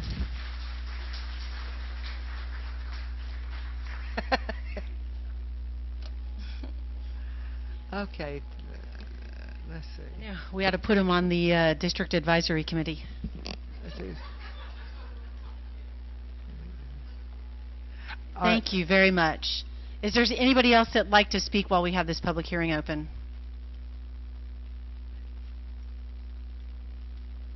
I second his motion. Renly Paiva, President of the CCEA, 2467 Baywood Court, Orange Park, Florida. We work together with the district on the code of conduct, and I can, again say Francis does a great job with pulling the committee together and getting things done. I have two comments that I still am concerned about, and one is the ability for teachers, and it's logistical, ability for teachers to correct their own referrals. Right now we don't have that ability, so teachers write out a referral, and sometimes they're not always in a good frame of mind when they do it, and they send it, and once they send it, they can't call it back and say for grammatical errors or anything, call it back for anything. And I would like us to work on that to see if there's some way that IT can work around that so teachers can call back their referral and make corrections. As it stands now, they have to ask the administrator to make the corrections, and I think legally, they're the ones that wrote it, they're the ones that should make the correction. So I'd like us to work on that. And the other thing that I would like us to work on is a recommendation for discipline by statute. The teacher has the ability to recommend the discipline, and there's a whole statutorial summary of what the administrator then has to do and go into consultation with teachers. There's not a drop-down box for that, and I was hoping that both of these issues can happen and make it easier for teachers to write referrals and also recommend the discipline of the referrals. But other than that, you know, again, I congratulate Francis Sellis for putting together this team and working so hard, diligently on it. Thank you very much. Okay, thank you. Is it possible to look at those changes that she's talking about? Mr. Van Zandt? We can look at them for next year. I would advise that we adopt tonight what we've got tonight. And there's some other reasons Ms. Condon might even go into later that we discussed, but students are in. They've signed paperwork saying they're going to obey the student code of conduct. I can go into later the reasons why that comes to you a little bit after school starts, but I would advise the board, it would be my thought, you should go ahead and adopt this tonight and take these things into consideration for next year. Even if we do adopt it, it sounds like it's just procedural stuff to make things easier for them. That's not really going to change anything in our code of conduct. You know, a drop-down box for this and being able to... I would want that staffed first and bring you a thoughtful recommendation. Sure. Could you talk to staff and see if it's something and bring it back to us next month so that, you know, if it's a small little minor change that's going to make their world a little easier, let's at least do that if we can. Okay. Thank you. And also, could you include, let the staff think about let the staff consider the Tuesday tank top day? The staff can consider that, and I could give you lots of advice on why that's probably not a great idea either. So I think it's a great idea. One of the reasons I'm glad that I'm raising boys, and so did you. Okay. All right. We'll just leave it at that. It was a great try. I'm sitting here listening, and the young man is right. It's hot in Florida and everything, but you know, when you go to the mall and take a teenage girl to buy clothes, I know what that's like too. But the trouble is, if we say, okay, you can wear tank tops, you would have to put the next thing you're gonna have to have, like, it's got to be so many inches wide. Because we're going to see a lot of undergarments that we don't want to see. All right. And Enough then said. and then you know, and I absolutely don't want to see middle thing. But it says the shirts must cover the shoulder. Does that mean a sleeveless top isn't accepted? Is it no I think that's correct. I'm looking at it right now. Is Miss Sellick, who would be the one? I want to clarify that, because it says shirts must cover the shoulder and not expose undergarments in any manner or the midriff. But now, I think surely they can wear can we sleeveless get somebody shirts. to address that, Mr. Van Zandt? But can they wear sleeveless shirts? Mr. Umball, would you like that one? Somebody. Address that. Is Miss Sellis? Come on up, Miss Segreto. Thank Come on you. up. There you go, Miss Segreto. Hey, since it's your We'll get student, right with you you, get sir. to answer the questions. I mean, I'm curious. I saw that cover the shoulder, and I thought, in Florida? I think Hi, it's just I'm the Debbie top of the Segreto, principal at shoulder. Ridgeview High School. First, I'd like to commend my student for coming up here, following the proper procedure. Him and Taj put this together today at noon. I am very proud of them. Yeah. I can tell you at Ridgeview, the shirt must cover the shoulder, and I don't know if you've been Do you mean shopping- no sleeveless? Well, the girls' fashions today, you can get a very small cap sleeve, we call it, and a lot of the girls wear the cap sleeve. I will tell you that a lot of kids complain about their air conditioning being too cold in some of our classrooms. So I have a lot of kids with jackets, even sweatshirts. I've seen them at this time of year. Okay. So I want to understand. You're saying they cannot wear sleeveless shirts? if it covers the shoulder, comes right to the edge of the shoulder, which I mean, is right here on I'm the just arm. talking about it like So it would be sleeveless. you and I have sleeveless shirt. Or Right. If it comes to the edge of the shoulder, then it's sleeveless. because it just comes to the shoulder. There's no sleeve, so they can wear that. But it has to cover the shoulder. When you say You cover can't the wear shoulder, like a spaghetti string. I'm talking There you about go. a sleeveless. Or a Yes, tank top. she is correct. You can wear a sleeveless top. Yes, as long as it As long covers as it the comes shoulder. to the edge of the shoulder. It doesn't have to come down here. Right, that's the arm. Okay, thank you. We're good. We're going to get into this Okay. fingertip length and 2 inches. No, ma'am. Okay, thank you. I think we're good. We have another person that would like to speak. Donna, if I might just share, I have been in touch with several elementary school parents, and this rule is new. I'm not sure if it's new to secondary, but I know it's new to elementary students, the tank tops and no flip-flops at some of our schools. For little girls. Yeah, so it was a concern for some parents who did their back-to-school shopping already that that their children have tank tops. And my question was, what is the penalty, I guess, for our younger students? And is this something that we're going to gradually It's right here in the next implement, paragraph. or are we this, expecting? This is for elementary also? Yes, it is. Oh, that's Yeah. ridiculous. Yeah. Mr. Wade. Okay. And I just want to make one other comment. I heard that Duval County went to uniforms this year. Is that correct? Do you all know? Did you hear that? I heard that there were some schools that they were trying. No, actually, I thought, was it Duval or St. John's? Paul was talking about. Okay, all right. There was okay. money. There was money in the legislature if you did it. Okay. Okay. So let's try to get back. Thank you for mentioning that. I think that's certainly. I think Yeah. I have a lot more to say. One conversation, please. One conversation, please. Okay. Did you have something to say, Ms. Condon? I think we should finish the public. Yeah, let's finish the public and then we'll have our discussion. Mr. Otto, come on forward. This is a public hearing for the Student Code of Conduct, so if you're going to speak on that, fine. If you're going to speak on something else, I've got you at the end during presentations from the audience. Yes, ma'am. Okay. Student Code of Conduct. James Otto, 2910 Blanding Boulevard.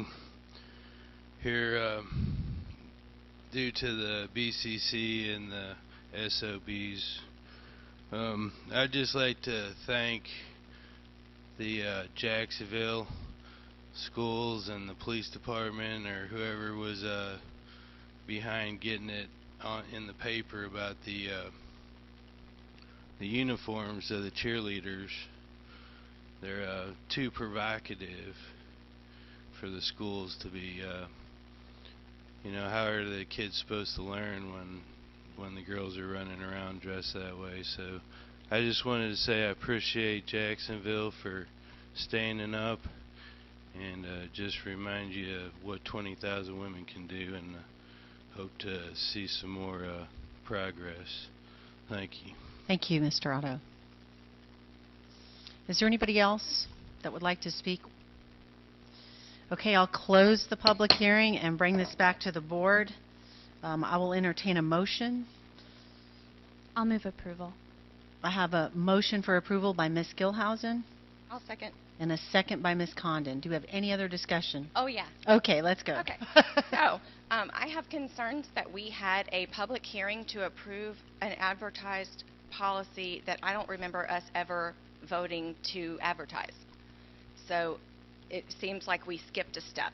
And the reason that I bring it up is because I, as Ms. Gilhausen probably did, and all the other parents in this county, were asked to sign off on a draft dress code. We had to sign a piece of paper that came home, and it looked like this. And it's the parent-student acknowledgement of the Code of Student Conduct, virtual notification, and responsible use and guidelines. And you put the student's name, their teacher name, their grade, and the date. And it goes through, in pretty small font, a whole bunch of things that they're agreeing that they've received. And in bold, it says, failure to return this acknowledgement will not relieve a student or the parent or guardian from responsibility to know the contents of the Code of Student Conduct and Responsible Use Policy, and will not excuse the student's noncompliance with this document. Contact your local principal or the district office academic services department if you have questions or concerns. Then it says, please check here if you would like to request a printed copy of this 2015-2016 Student Code of Conduct and Responsible Use. And then you sign it, and your student signs it and turns it back in. And I signed mine, and I checked the box that I would like to receive a printed copy, and I haven't yet, and we're now in the 9th day of school. And my concern is that, and I understand that there are some things in the code of conduct. Mr. Van Zant made mention of the fact that I've talked to him. He and I've talked more in the past 3 days than we've talked probably in the past 3 months, because I've called him with several questions and inquiries about this. And what concerns me is we asked our parents to sign off on a draft that we never talked about, that we never reviewed, and parents did do back to school shopping. I had parents call me and ask, were there changes in the dress code, were there changes coming in the dress code this year? And I'm not trying to incite anything, but I had parents call and ask about Confederate flags, and were there going to be changes to our dress code regarding that? And my answer back to them was, I wasn't aware of any changes to the dress code. And then this comes up, and there are significant changes to our student code of conduct this year. And I have some that are small, nitpicky things, and then I have others that are larger. And so I'm happy to point out my concerns. Please do. Okay, so on... Before you do that, can I ask one question? I'm looking at the past 2 months' agendas, and it's not on here anywhere. This has not been brought to us at all. To advertise, was it brought to us for advertisement? What month was it brought for advertisement? Because this was advertised.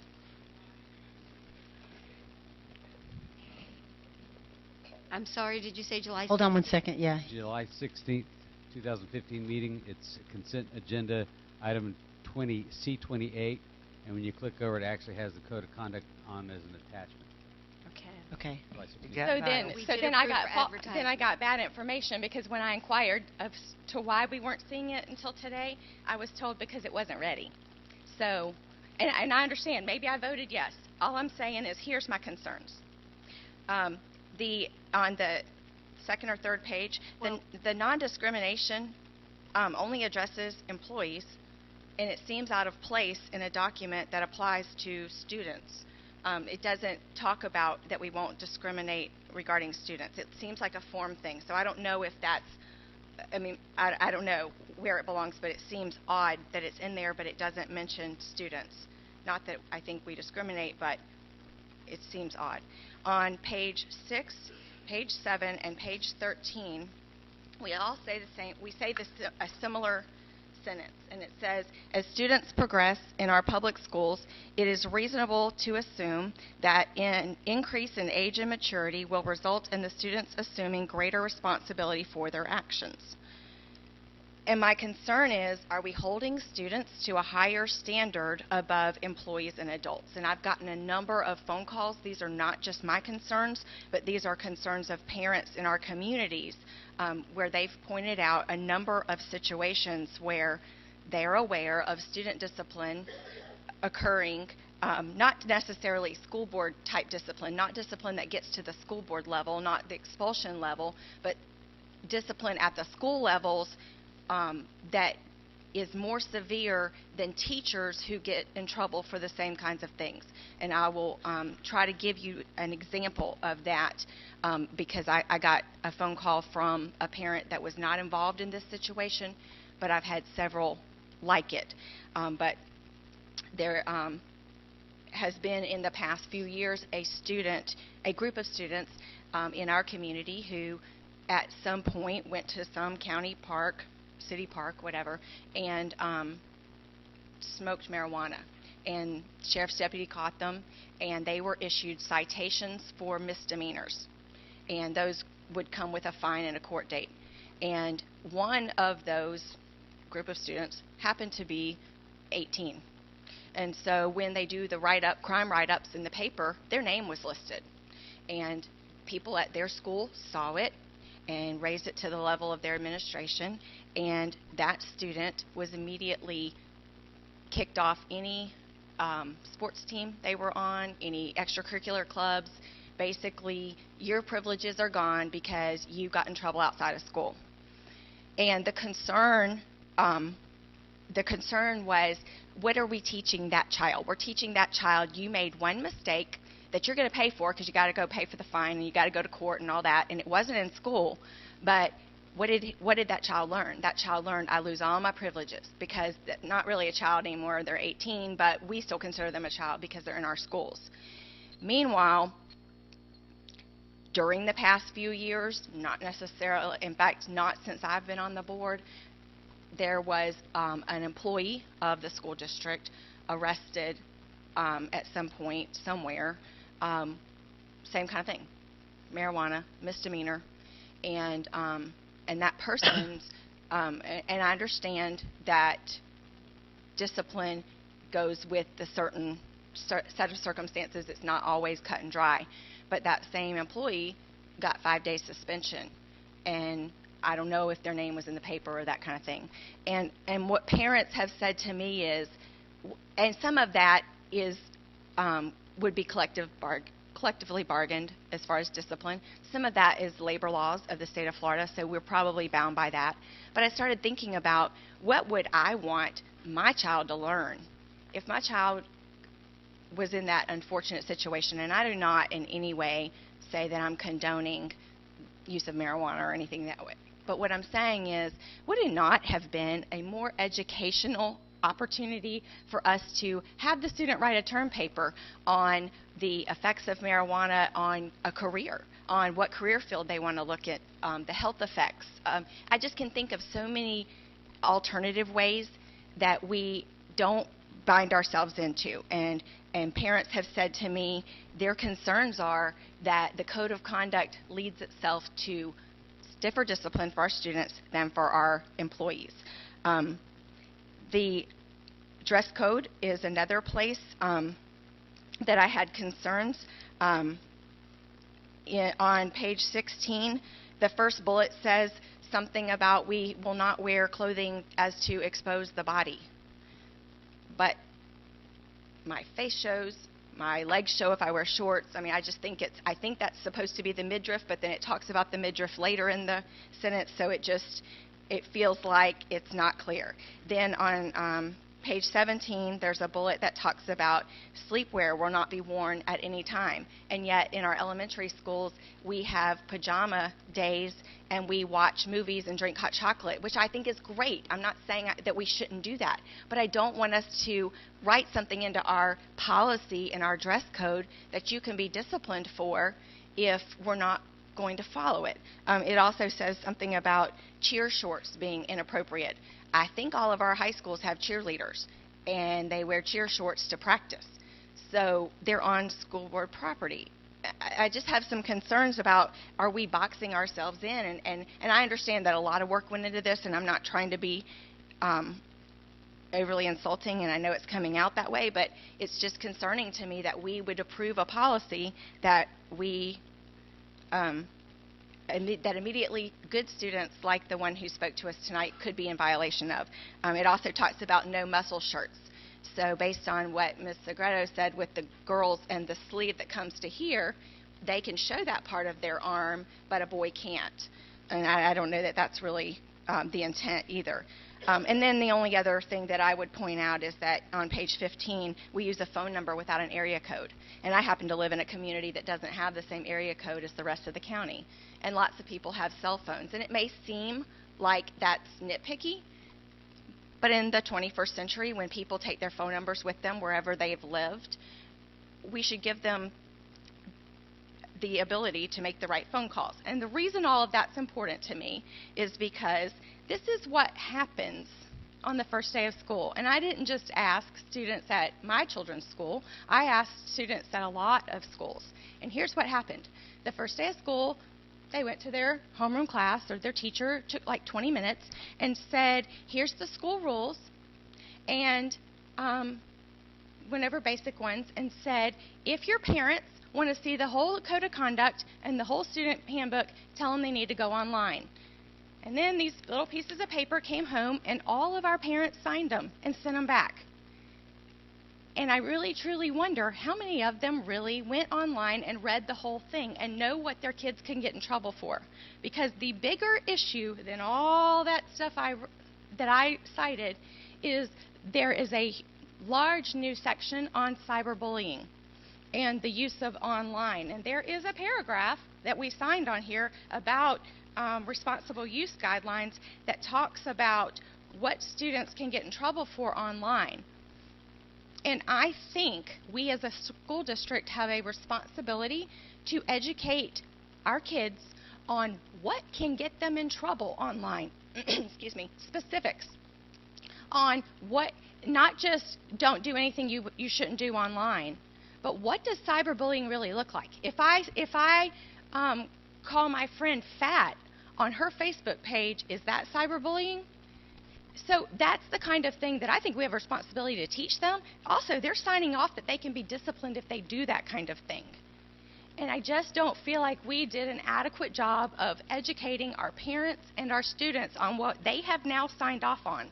And I just felt like things were kind of backward. And to Mr. Sykes' point, I guess I missed it in July. We had 3 meetings in July about the budget, and I mean, I guess, you know, shame on me for not reading the consent agenda more carefully, but I really am concerned. So are you thinking that you would prefer a hard copy be sent home to every student like it used to be? Is that where you're going with No, I think that, no, I've actually... we can't control if people read it or not. No, certainly we can't, but I think what would be maybe more effective and less paper and money and time would be for somehow, you know, we have that great IT department that has done these awesome videos and stuff. What if we had a training built around the code of conduct that speaks to them, speaks their language? I don't know. But did they cover this at orientation and open house at all? I think I can remember when my kids were in school, some of this was covered, but I don't know if they still do. I know at my children's school it was covered. Mr. Wingate, I've seen him pop up twice. Do you have anything you'd like to kind of force project here? You've been dealing with this document for several years now.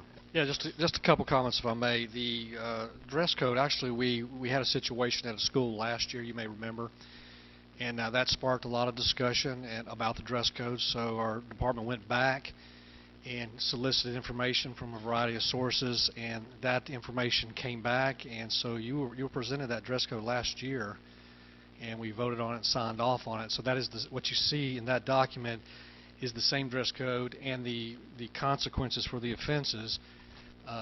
We went back and re-examined that, looked at the law about not writing referral for the first offense. So again, you have seen those documents sometime, I'm guessing about February, March roughly, when all that was going on. And so again, that's the same information that we had last year brought to the board. Excuse me, Mr. Wingate, what I'm looking at, there is a whole large paragraph that is crossed through, and that's the old language. That's the old language. Correct. If I know we're on dress code, let me just jump to a couple things, if I may, since you brought those up. We've talked to elementary schools. Several have called our offices, and we've said, we know this is elementary school. The principal has the determination, and their staff has the determination to say if this is inappropriate or not. So we give the elementary schools in particular a lot of leeway. You can imagine the majority of your dress code violations and issues come in the secondary world. So again, the principals at elementary school, they know to be reasonable and to look at what's a child, the age, what's appropriate, etc. So again, can some of the language be altered or cleaned up a little bit? Nobody is saying that we can't do better. But I just wanted to comment that. Also, Ms. Condon, you mentioned about the information about discrimination. One of the things I deal with is the equity folks, and they require that information in all your documents. Yes, we agree. This is a student and parent information, but if you look at the whole document, it talks about the folks that they should call if their child has been discriminated against, and it has particular language in there. So I can tell you, we catch, I shouldn't say it that way, we get advised by the equity people in our annual equity report. We have to prove and show documentation that we have that in almost everything that we send out. So we put that in there. It's kind of a catch-all. Most parents are going to look at that and go, wow, I'm not sure how this applies to me and everything, but it does address and it covers us in terms of the equity people and what they're looking for. Okay? The section on bullying, the cyberbullying, I remember when that came to us, isn't that language very similar to what was a statute thing at the time? Yes. I do believe so, yeah. Yep. Now, comment on that. I know Ms. Ellis and I, we've had some conversations on how we can go about, and you bring up a great point, how we can go about educating kids, because we know this is wreaking havoc out there in our world with social media. So that is certainly something that we need to explore. Everybody agrees with that. I like Ms. Condon's idea of putting something on our website, you know, something about the dress code, what's acceptable, what's not, maybe put something up there and Well, I was about the thinking bullying a and- training for the kids. We used to Right, have kind of- we used to have assembly days where everybody would meet in the assembly hall, and you know they could do an educational video and have everybody come into the assembly hall and talk about dress code. I see The schools I see do. Mr. Hendrick over there going. Somebody mentioned orientation. The schools do orientations, especially in the secondary world. Right. And of course, they're notorious for having fashion shows, do's and don'ts, and that sort of thing. The problem is you're not going to get 100% attendance by folks for a variety of reasons and everything. So the schools put out information. All, especially the secondary schools, and if Ms. Chastain has a comment about the elementary school, I would ask her to say something. But all the secondary schools, that first week or so of school, I can tell you there's a huge amount of leniency and education, talking to them on the intercom, giving them chances that first couple days especially, so that kids know what is appropriate and everything. As you know, we could go round and around about what's appropriate. Fashion trends change from about every 4 or 5 years. You get a different. We're constantly fighting this thing. It's a tough one, I can tell you that.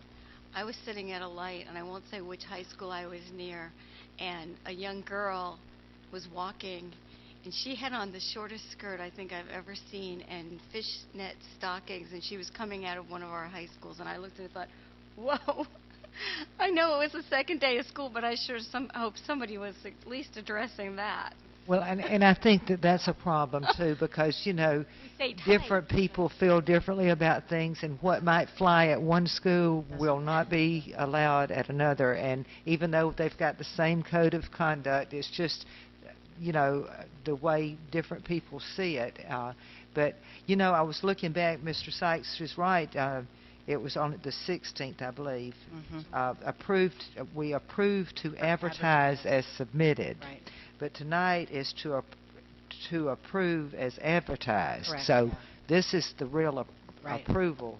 Okay, so do we have any? I think that I mean my issue wasn't as much with the conduct or with the content, was that I felt like we asked parents to sign off on a draft, and I don't feel like that's appropriate. And then some of these other things that I mentioned, and I think that we can do a better job of, and that's what I wanted to say. Maybe this should come to us sooner next year, so that this is already approved before the first day of school. And then I think that something else that would be valid, a valid use of our new app, Mr. Van Zant, maybe is if we could do a push notification maybe next week or something to remind parents to go and look at it, because I don't know how many parents do this, but when the kids come home that first day and they've got that stack in their hand, you're signing. Oh yeah. You're just signing, and you aren't really sure what you exactly signed. Now I know we should all read what we sign, but we know how that works. When you've gotten home from work, you're trying to get dinner, you're probably signing as it may have spaghetti sauce on it because you were signing as you were cooking. So I would also suggest that next year, when it's back to school shopping time, that maybe we send a push notification listing the specific things that are banned in our dress code. Just simple, don't buy these things. I think that's a good idea. Mr. Wingate, you were going to add something. I'm sorry, I'm going to sit down. The schools do. A lot of them, I can't swear upon it 100%. A lot of them put this on the website. And again, we're trying to get that information out there. But to your comment about getting it to you soon, I know one of the things that we deal with the progression plan, with code of conduct, with things like agreements with our dual enrollment school, our state colleges, is in this particular area, we have to wait till legislation gets pounded out. There's interpretations of what the changes have been, and so it sometimes gets into a little of a crunch time there as we get into July before they have finalized and everything. Of course, starting school in mid-August, sometimes it does put us in a crunch. We try to do that as much as we can. I think they're starting earlier next year, so maybe that'll help. Hopefully so. Okay. All right, any other discussion? So I forgot who made the motion. I think I did. Okay, so we had a motion by Ms. Gilhousen and a second by Ms. Condon. Any last comments? I'm torn on this because, you know, we need to have a code of conduct approved, but I really don't like some of the words in this thing. I don't know, but I guess it's done for this year. We try to clean it up for next year. Okay, all those in favor say aye. Aye. All those opposed say no. Motion carries 5-0.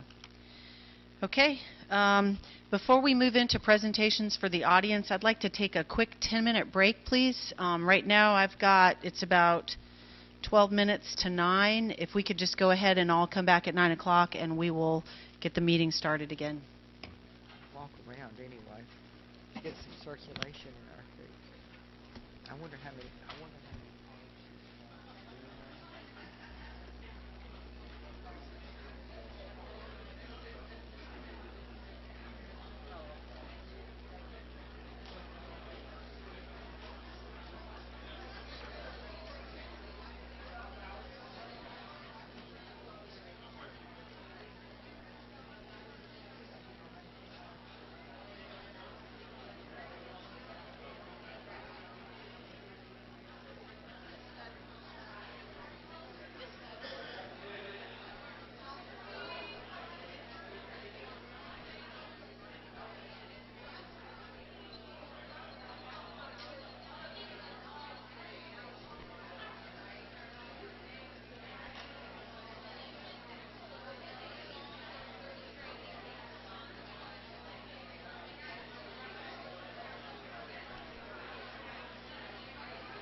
You'd have to ask him. I really don't know. I don't know what you're talking about. Which one? Oh, yeah. This was a backpack and everything. Oh, you can't hide. Really? With a backpack? It probably was. Oh, look, the skirt was this big, and the stockings. And I looked at it. Holy shit! My husband was with me. He was like, with a little girl. She was walking over by where that Ryan Steakhouse used to be, and I was like, could have been a mother. It surprised me. I remember when my kids were here, some of these moms came dressed like they're teenagers. And I'd look at them and think, you know, come on, you're 50 years old. Oh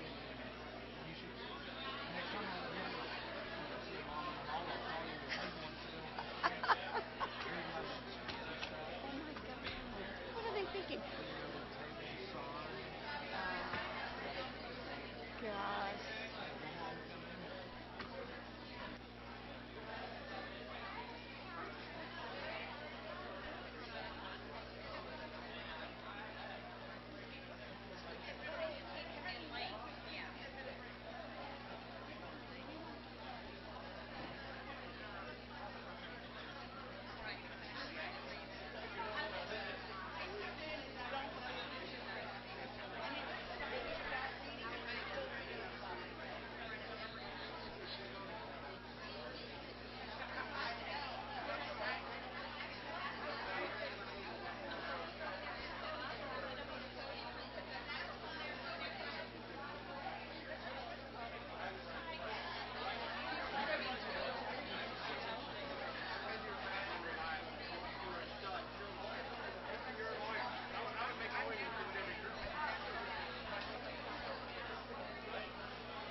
Okay, ladies and gentlemen, it is 9 o'clock. We are going to go ahead and get started. So if you would all return to your seats, please.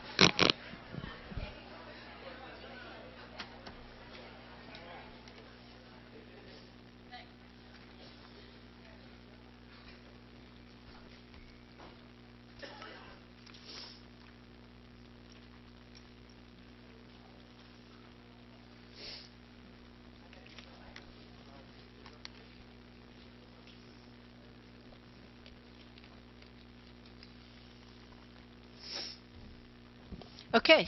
The next item that we have on the agenda is presentations from the audience. We have 19 cards here, so I am going to strictly keep everybody to 3 minutes. When the buzzer goes off, your time is up, and so please make your comments brief. The first person that we have is David Fields. He wants to be speaking on the issue of bargaining with CCEA contract.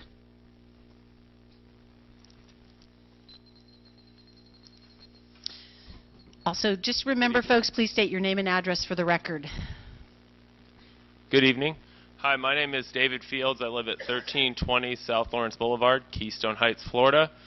And I'm here to speak on behalf of my fellow teachers in Clay County. I'm the reigning Clay County Teacher of the Year, and I'm coming to speak on behalf of the awesome teachers here in Clay County. About a year ago, my wife and I made the decision that we were going to move from Keystone Heights, either up this way to Clay County or down to Alachua County. And this May, or actually technically it was July, we came to the decision that we were going to move to Alachua. And that was because of a couple things that were not in the Clay County contract for teachers. One of them being there's no protection for annual contract teachers in the language. And so I didn't feel comfortable having my wife come to Clay County. That was part of it. Also, the salary when I started 8 years ago, Clay was definitely better than Alachua, but because of several years of not getting our step or any sort of raise, we've kind of gotten back to where Alachua is. So there was no salary reason for us to move up here or for us to stay. And also, we're looking at starting a family soon, and family insurance rates are going to be a lot better for us in Alachua with both of us working for the district in Alachua. So it was definitely a hard decision and one that we prayed and thought about a lot, and we ended up going to Alachua because we thought it was a better environment for us as teachers.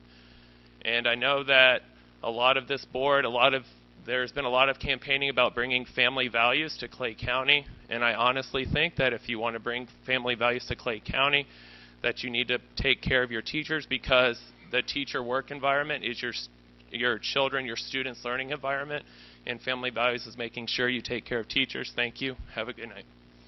Thank you, Mr. Fields. Ms. Renalee Paiva. And she would like to speak on the matter of mill rates. Still going around and around in my head about that one. Renalee Paiva, president of the CCA, speaking on behalf of the CCEA. Last time I was in front of you all, I asked you what can you do about revenue, because that is the number one concern with a district that's below 3%.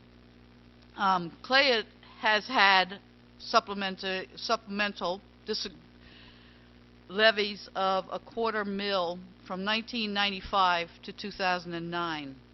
So these are discretionary supplements, and from 2009 to 2013 the school board levied another, or got however that works, another $0.25 for critical operating needs levy. Our question is, why haven't we done that? Right now we have no discretionary supplemental levies the school board hasn't done to raise revenue on revenue that is badly needed, we're told.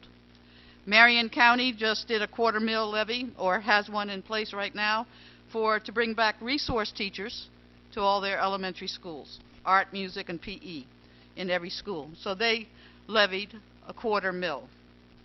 We do not understand why our school board has decreased our millage and done nothing to increase revenue to the school district. that it claims to be financially unsound. We would like our school board to discuss this option before voting to accept the 2015-16 district budget. Discretionary levies has been done in Clay County. I went back and did the research. So I did take a look at what you can do and didn't even go into the tax or sales tax and all that other stuff that you have to put on the ballot. But we certainly think that if we are serious about raising revenue, besides the employees not just doing it, raising the revenue, that our school board should be doing it. Thank you very much. Thank you, Ms. Paiva. Madam Chair, can I ask a question? Yes. Mr. Van Sant, you might know the answer to this. If we were to implement a quarter mill, doesn't that have to go on the ballot? Doesn't that have to be voter approved? I'm not sure which quarter mill that she's referring to. The quarter mill we did, you were authorized by the legislature for 2 years to do a supermajority of the board vote. The board voted to do that. It went before the Clay County voters in 2010. They affirmed to keep it for 2 more years, and then that authority was gone from you. You only had it as a board for 2 years. The voters had it the other 2 years. Okay. So I can't speak to what Marion County did, but I will take a look at it and let you know what it is that they did. Thank you. Okay, thank you. I do not believe that we can levy a tax without it going before the voters. No, ma'am. Well, let me just clarify. The mill levy that you adopt is set by the Florida legislature based on the Department But I mean of the Revenue. additional that was referred to by Ms. Paiva. I'm not aware of that, but I will research that for you. I think we're raising, I think we levy the maximum that we legally can levy. We don't have any discretionary ability. We don't have an ability to do that. I don't know. And in 2008, and then again in 2010, when it was extended, that also came with matching funds from the state, which was like $4.2 million total, something like that. Mr. Van Sant, when you look into that millage with Ms. Legutko, could you also find out, because my understanding was that the state would lower their portion if we increase the required local effort. So basically the state has a built-in offset, and so if you can clarify that with her. Right, I can clarify part of that now. You don't have the discretion to raise it, and if what you're saying is true in the opposite, if you don't levy as much as they tell you to levy, then there's a proportion of the FEFP that you lose. If you don't levy what they tell you to levy, you can't fully participate in the Florida Education Finance Program. Right, but my understanding is, like, for instance, how St. John's property tax base is higher than ours, that the amount the state contributes is lower, that they don't allow you to go above a certain. Yes, if we were fortunate enough to have the property value of St. John's, that would get equalized down and spread around. We would not get to keep all that, and Dr. Joyner doesn't get to keep all of his. Okay. All right. The next person is Rayanne O'Sullivan. I hope I said that right. Okay.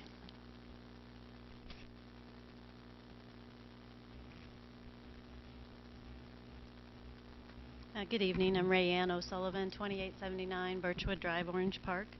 I'm the parent of an ESE student at Middleburg High School in the IND Level P classroom. And I just wanted to address that she's been a student there for the last 3 years, and with the bus schedules, they allowed our students in those 2 classrooms, I believe there's 13 this year, to come at 8:30 in the morning as opposed to the 7, I believe 23 that high schools do start. This year they've changed that, and they did give us the parents a call this summer about that they would be required to come also at the required time for high school students in Clay County. We were all thrown back by that because it wasn't discussed with us, I guess, or anything like that. My concern with that is my student, I'll talk from my experience, is with her special needs, has the extra time that she needs to get ready in the morning that we have to get her ready because we're her caregivers and we do everything for her. We have to get her dressed and fed, that kind of thing. It just takes much more time. And the original pickup schedule for her 2 weeks ago was 6:32 in the morning, and then the next week it got changed to 6:15 that she would be picked up. And I'm fine with her going at 7:20 or 7:23, but they're requiring our children to be dropped off at the school at 10 till 7. And I was told by her teacher that was because they wanted them to get there and be off the bus and out of the way before the other buses came in. And I just don't feel like that's right, that they have to be there 30 minutes ahead of the other students. And so I had made the decision this week to just try it, and I'm taking her on my own, and I get her there by 7:23, and the bus brings her home. But I just like to have that consideration that maybe our students could be there at the regular time as the other students and not another extra half hour early. Thank you. Okay, thank you. I'll just say I know that concern has been heard, and there are discussions that are taking place to address that issue for you. So, okay. Thanks.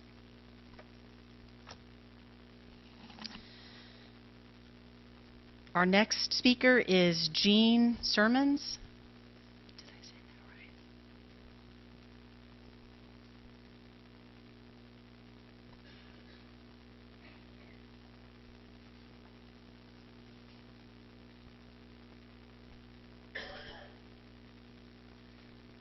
Jean Sermons, 3200. Can you pull the microphone down, ma'am? I'm sorry. Thank you. Jean Sermons, 3200 Litchfield Drive. Clay County School District has a widespread reputation of excellence. I can tell you as the wife of a retired Navy chief, when my husband was transferred to Mayport from Virginia Beach, fellow Navy personnel said Clay County is where you want to be. Having worked for the county for almost 9 years, many parents have verbalized they also moved to the county because a nurse was staffed at every school and parents find that valuable. Unfortunately, there seems to be a lack of awareness of the roles we play, our responsibility, and our value to the schools as evident by a pay scale that starts a registered nurse at $14.55 an hour. Our value is degraded when we are told, you don't work in a hospital. We have never asked for hospital pay, only a fair wage, since we currently sit at $7,000 below state average school nurse pay. We are both nurses. We just have varying roles and responsibilities. Not to invent or apply the value of one over the other, but I believe a high school chemistry teacher is on the same scale as a kindergarten teacher. Why? Because you value both of their educations and skills. You do not compare them or pay one significantly less than the other. Our value is insulted when we are told pay reflects the perks of the job, summers off, weekends, and holidays. Why is that logic not applied to the teachers? Are they the only staff that want to make a difference in a child's life? Pay should be based on the level of education, skills, and responsibilities, not based on perceived perks. That does not justify substandard pay. I wouldn't call 8 weeks without pay a perk. What does it mean to be a registered nurse? I'm at Oakley Village Elementary. Usually we average about 950 students. I have an LPN under my delegation. 357 students are flagged in focus with a health condition from minor to severe or chronic.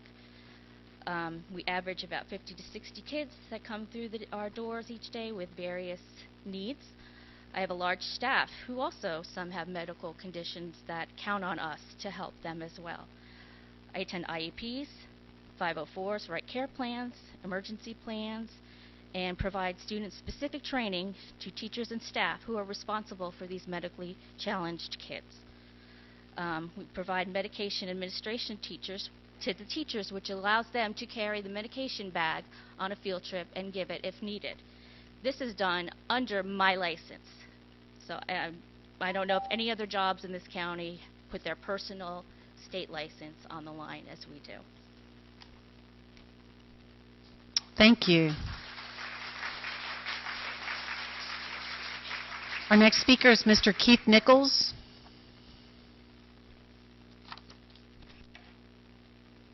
Mr. Van Zandt, I'd like to thank you because you made a comment earlier that you had sat on the board when finances were not a problem. that you voted for pay raises for the hardworking employees for Clay County, and that's well and fine, sir. But I would also like to remind you of something that I brought up in the very first presentation that I did to this board. And I want to remind you that at that time you were an elected member of our community, and that point that I brought up back then was that in 2008 to 2012, administrative salaries raised by 12%, even though we were facing economic downturn and declining enrollment during that time. You're looking out here at these red shirts, and the one thing that I want you to remember is that the problems that the district are facing, they didn't cause them. They are subject to them, but they did not cause them, and you don't need to be putting the burden of bringing us back financially squarely on their backs. Thank you. Thank you, Mr. Nichols. Linda Turner. Okay. Jeanette Corona.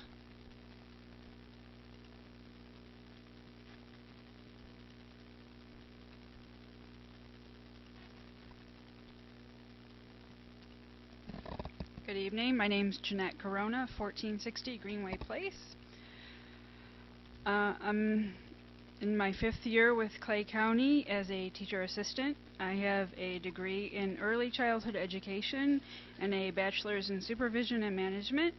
I have my 45 DCF hours, hold a director's credential, and I am CPR and first aid certified.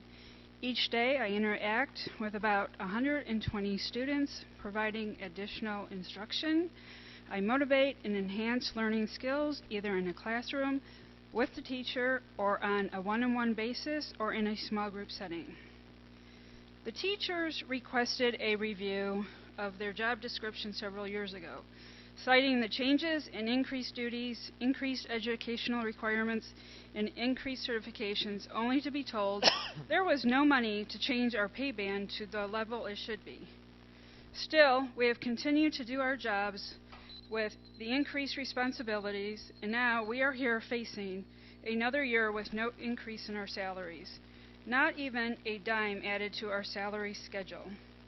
I am a single mom of 4.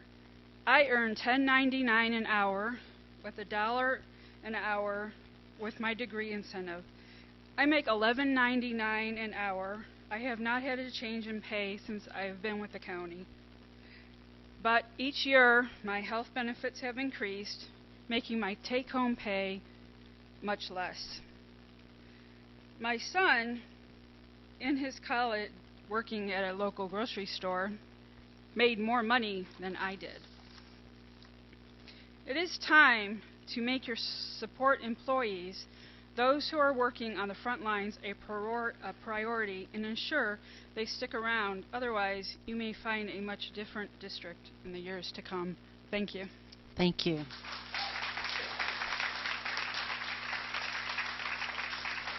Kim Stacy.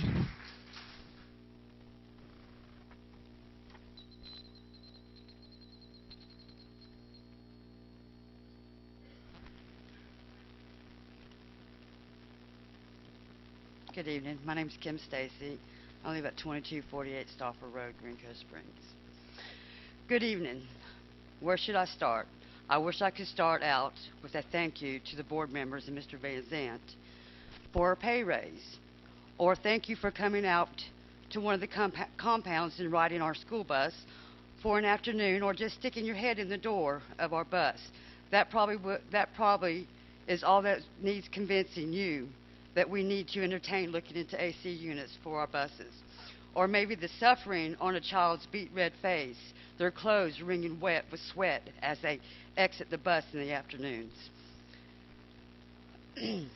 Or feel compassion for the driver that's on the bus 3 to 4 hours per shift, some longer without restroom breaks because the routes are so long, or been cut and they're doubling the number of students on the routes. Some drivers are doubling back to the same school twice because we don't have enough drivers to cover the routes, because of the low pay and the working conditions we have to deal with on a daily basis. In this folder, you will find pictures that I will hand to you after this of the degrees of the pictures that I have took on the bus 105, 106, 112, 116, 127, 128.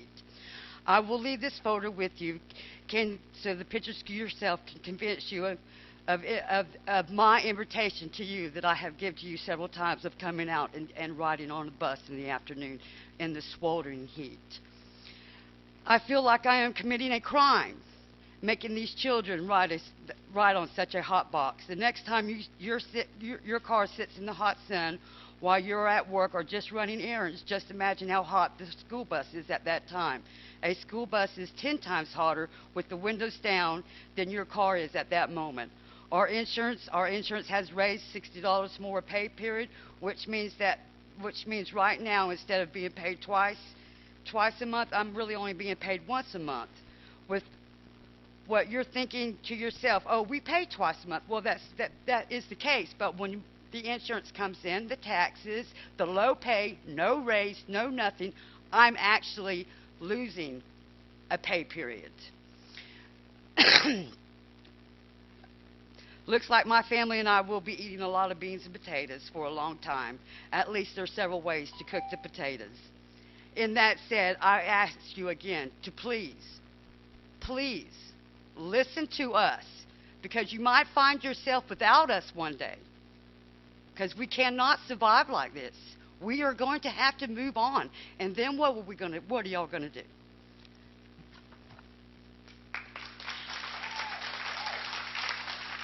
Thank you, Ms. Stacy.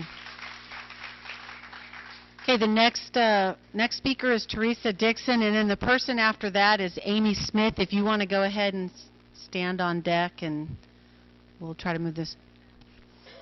Teresa, you're going to pass? Okay. Amy Smith.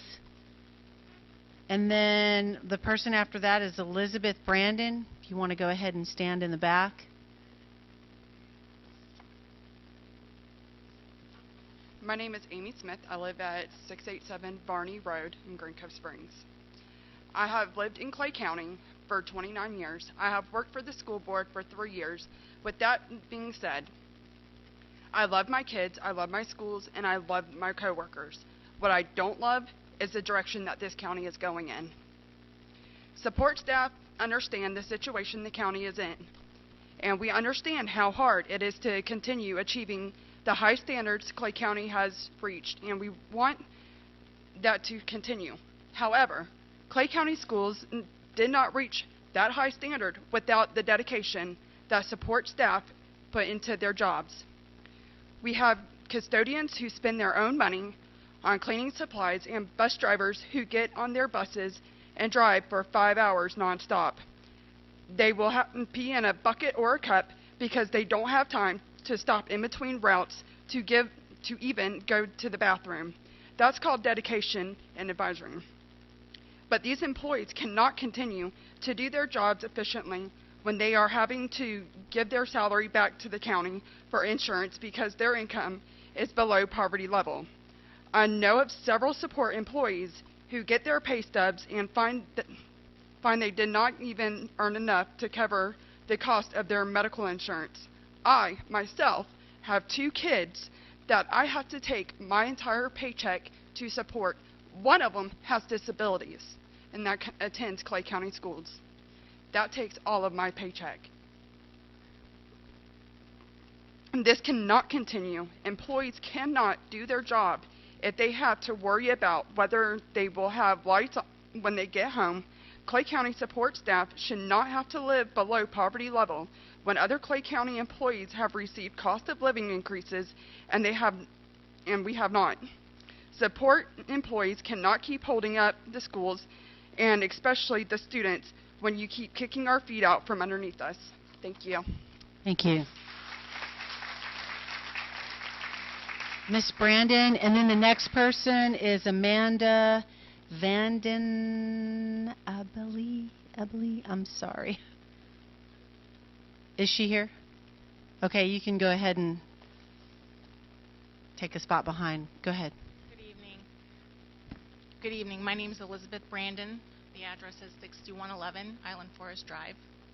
I'm here to address y'all regarding the change in time for the Middleburg ESD students. Yes.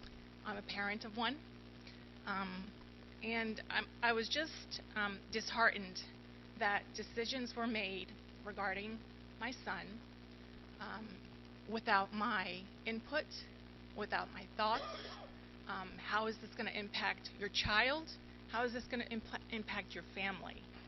These children or young adults have a lot of needs. They're medically disabled, they're physically disabled. There's medication schedules to keep. There's feeding schedules to keep. That hour-and-a-half difference makes a big difference. We're involved in IEPs every year. We're involved with the teachers in the care of our children. And I just wish the budgeting committee would consider us before making a change like that in the future. Okay. Thank you.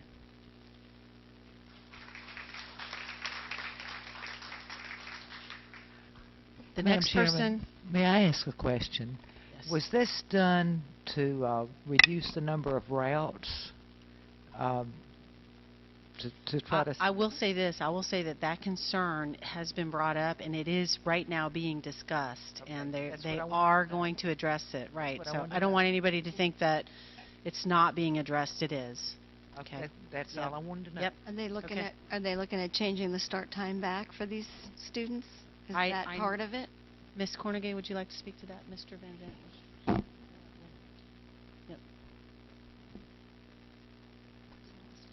We are looking at a couple different options, but we are aware of it and we are looking to correct it.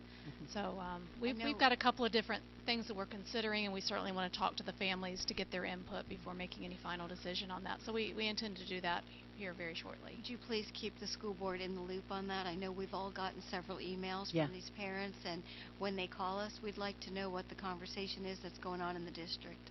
Absolutely. Thank you. Okay. I think I lost my... Amanda. It's okay. My name is Amanda Van Okay, Amanda, yes. Okay. My name's Amanda Van Denneby. I live at 2367 Stony Glen Drive here in Orange Park. I'm here to speak. I apologize for my nervousness. I'm here to speak on behalf of the awesome support staff in Clay County, specifically our clerical staff. You don't hear much from us, but we are out there and we are important. I am the record secretary at Thunderbolt Elementary School. I'm currently in my 10th year in Clay County as the record secretary here, a job that I love and that I'm also very good at. Previous to Clay County, I was a registrar in Broward County down in South Florida for 6 years. My current hourly wage here in Clay County is $14.12. That's after 10 years and also coming in with an additional 4 years experience, the max that they would allow. My position, as other clerical positions are, is an auditable position. I am responsible for all student data, including but not limited to the master schedule. As you may know, this directly affects FTE counts, which in turn is the funding for our school and hence Clay County.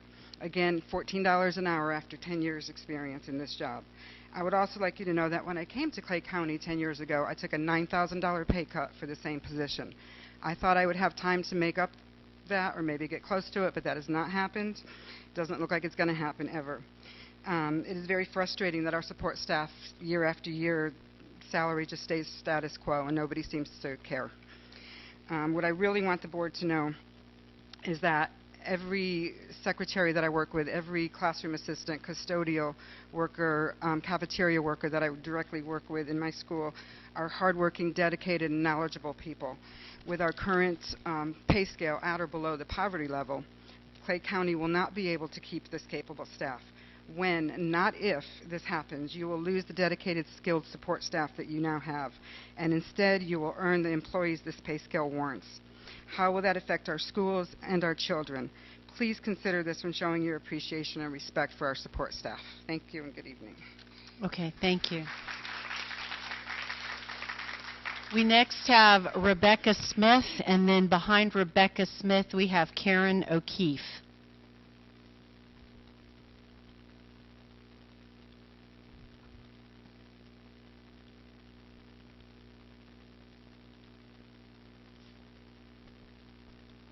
My name is Rebecca Smith. I live at 25 Bitterroot Avenue in Middleburg, Florida. I am also a support staff. I am a Clay County school bus driver. I'm very proud to be one. I enjoy my job. I enjoy the students. I love them. However, I'm placed in a situation right now that I make only 6.11 hours a day. Then I have my pre-trip, so it gives me 6.5 hours a day. My insurance, just the medical insurance alone, not dental, vision, and none of that, is going to cost me $844 a month. Now, I'm at a level 4 pay scale, $11.72 or 73 cents. Do the math. I'm going to write you a check for me to work for y'all. That's messed up. That's wrong. That is so wrong. I have stood here, I've sit over here, and I've listened to all these other support people get up and tell you how bad it is. I don't know if y'all are really grasping what we're telling you. This insurance is killing us.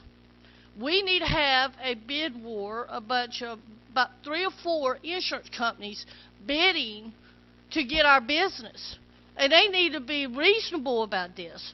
Having deductibles enough that I could go and buy a used car, or even the money that I'm paying for my insurance, $844 a month, I could buy a house. Think about that. I could buy a house. I drive from Middleburg to Green Cove every day to work. Now, I'm going to write you a check for me to work, and I'm going to have to pay for my gas out of my own pocket.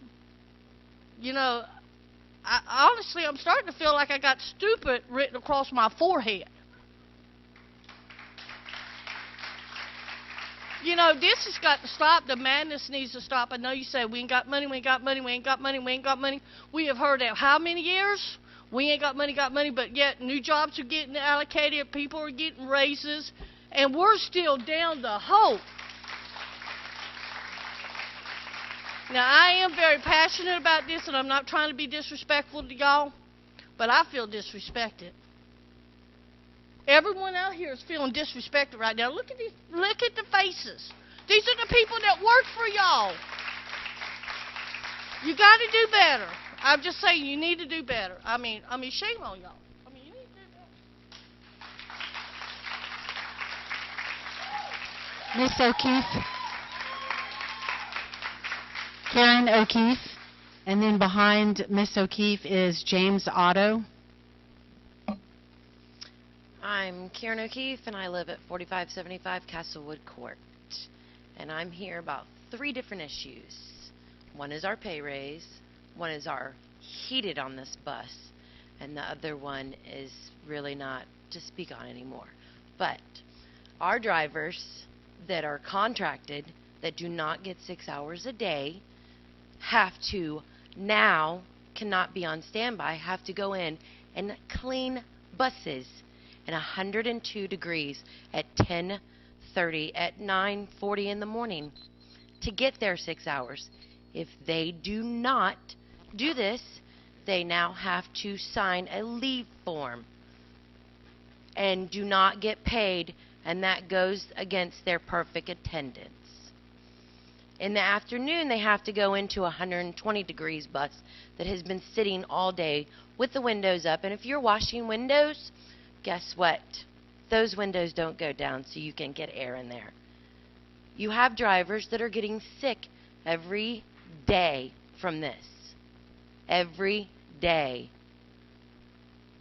And you guys want to sit here and cut us more and more. Why? We just get to stand there and take it every day. You have drivers out there that don't get a potty break at all. They have to just keep on going to each school and pick up kids. Where would you like them to go to the bathroom at? Their bucket on their bus? It starts smelling after a while. Kids are going to be sick. Then you have our pay raise. I've been here for 10 years. I've lived my whole life in Clay County. Went to Clay High School. I have never, ever, 10 years I enjoy my kids every year. I'm fixing to change counties to get me a better pay. So me and my children that attend your school can live better. I live on my parents' property in a tiny little mobile home. That's where I live. My car's breaking down. My parents are having to help me pay for my car repairs. I have to pay them back out of my paychecks. That leaves me even more broke. Insurance. I can't afford to put my son on insurance. Not at all. So you think about where you're going to go. Because if we walk out, where did the teachers stand at? Thank you. Mr. James Otto, and then after James Otto is Dana West. James Otto, 2910 Highway 21. In support of Spring Park, the lakes, and the libraries. Say no to taxes of 1.7 million for a fairgrounds in Clay County. Say no to a 1-cent gas tax. I'm here over the Board of County Commissioners with their SOBs. I requested at the last school board meeting for a total spent on football. No contact from the school board members yelling at me today. That was to happen, and 2 BCC meetings came and passed since then. ClayCountyGov.com for videos of past meetings. I suggest that these folks go back and look at their county commissioners' meetings and what they've done to their properties in Clay County just recently. I gave the school board and the Board of County Commissioners the book League of Denial on some of the NFL issues. Sell off the football fields. Support the teachers, not the football. Every child should be able to learn how to swim, and none should be put in football. Look where the bullying comes from. More abuse equals more money for the NFL, and more money or more issues for the Quigley House. More money, more abuse equals more money for the NFL this year. That's what they said. They made more money this year. That's sad to me. Women are being beat up and they're making more money. Completely insane. A doctor for every school, with or without sports, is what I would think. Look at what these kids are going through these days. Look at what they're on. You think a nurse can tell what's going on? I think a doctor would be better off in these schools. When I moved to Clay County, these schools were A's. I hear a lot of praising going on. I don't see it.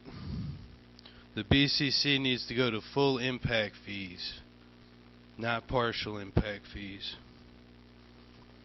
I hear people are moving out of Clay County, and one of my only attorneys is in Clay County, and he's moving out of Clay County. Thank you. Thank you, Mr. Otto.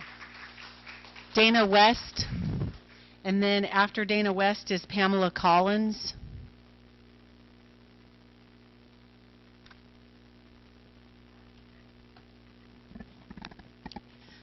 Good evening, Mr. Van Sant and ladies of the board.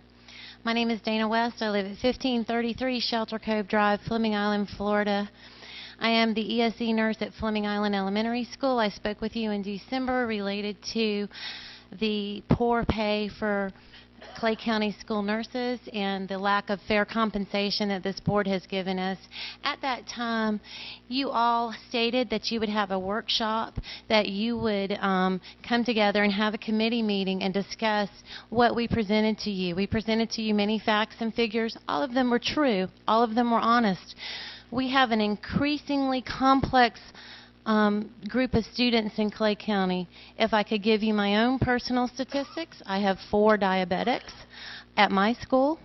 I have children with cerebral palsy, spina bifida, muscular dystrophy, brain tumors, idiopathic seizures, febrile seizures. We work in conjunction with the health department that is increasingly decreased We only have 3 health department nurses now in all of Clay County to see the schools. They can't get to us. They only get to my school about 3 times last year, mostly to say hi. I'm the one that's responsible for making certain that all the care plans are written, all the IEP meetings are attended, all the ESE assistants are trained, all the teachers have medical training for giving EpiPens if a child has an allergic reaction in their classroom and it's a half mile from my nursing office. That's on my license. It was interesting to me that Mr. Van Sant said that he started out in the early 90s with making $25,000 a year. I'm sure you had your bachelor's degree at that time. I've had a Bachelor of Science in Nursing since 1989. I have had an active nursing license since that time. I've been a pediatric nurse. I've worked in pediatric intensive care for 5.5 years. I've worked in various school systems throughout this country and for our government overseas in the DODS program. And now in Clay County, you are paying me $25,000 a year with all that experience. And I think that says enough. Thank you. Thank you. Pamela Collins, and then next we have Leah Norton. Good evening. My name is Pam Collins, 287 Dow Court in Green Cove Springs. I graduated from nursing school in 1983. I have 31 years nursing experience as a registered nurse. I have 17 years of those experience. I've been working in Clay County schools, 15 years at Fleming Island Elementary, and now currently I'm on my 2nd year at Tynes Elementary. Tynes Elementary has a population of 869 students. I'm the only nurse there taking care of those students.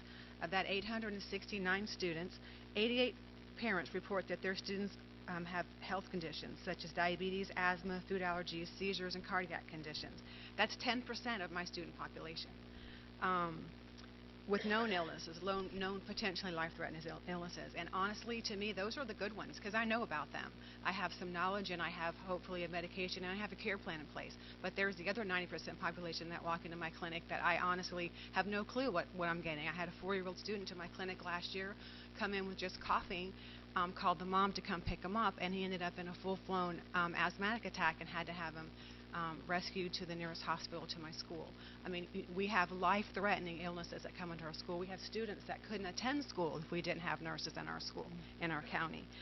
The first 9 days of school this year, the first 9 days of school in my clinic, I have seen 294 students in 9 days.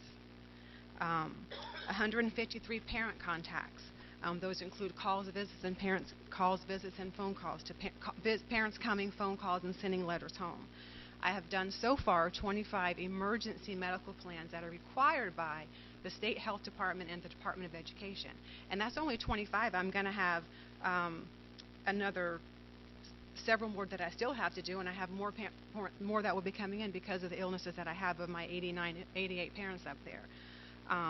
I've worked most days this year till 4:30 and 5 o'clock just to stay caught up because it can't get done while I'm seeing my 294 students in the day.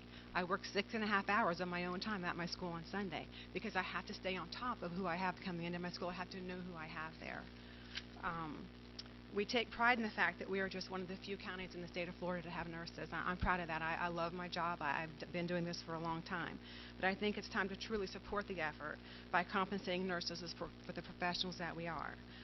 With 31 years of nursing experience, 17 years in the county, I currently make almost $25 an hour. As a first-year teacher with that same experience, last year I worked a short time in an instructional position in this county. With my same experience, I was paid $30.61 an hour. If I were an occupational therapist or a physical therapist in this county with my same current years of service, I would be making $41 an hour. That's a big discrepancy in the professionals, in the pay that we pay the professionals that work in our county. I can't say what fair pay would be. I don't know. You can't honestly say that. It's hard enough to put what's fair on the educational value of a student, let alone the value of a child that we have a medical emergency on, a life-threatening illness. Thank you very much. Thank you. Leah Norton, and then our final speaker is Commander Pat Thurman. Hello, Leah Norton, 1630 Woodpecker Lane, Middleburg, Florida, 32068.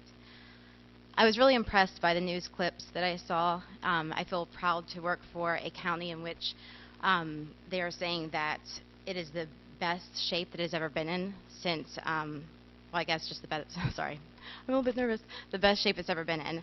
But the thing that concerns me is even though the county is supposedly in the best shape it's ever been in, your employees are in the worst shape they have ever been in.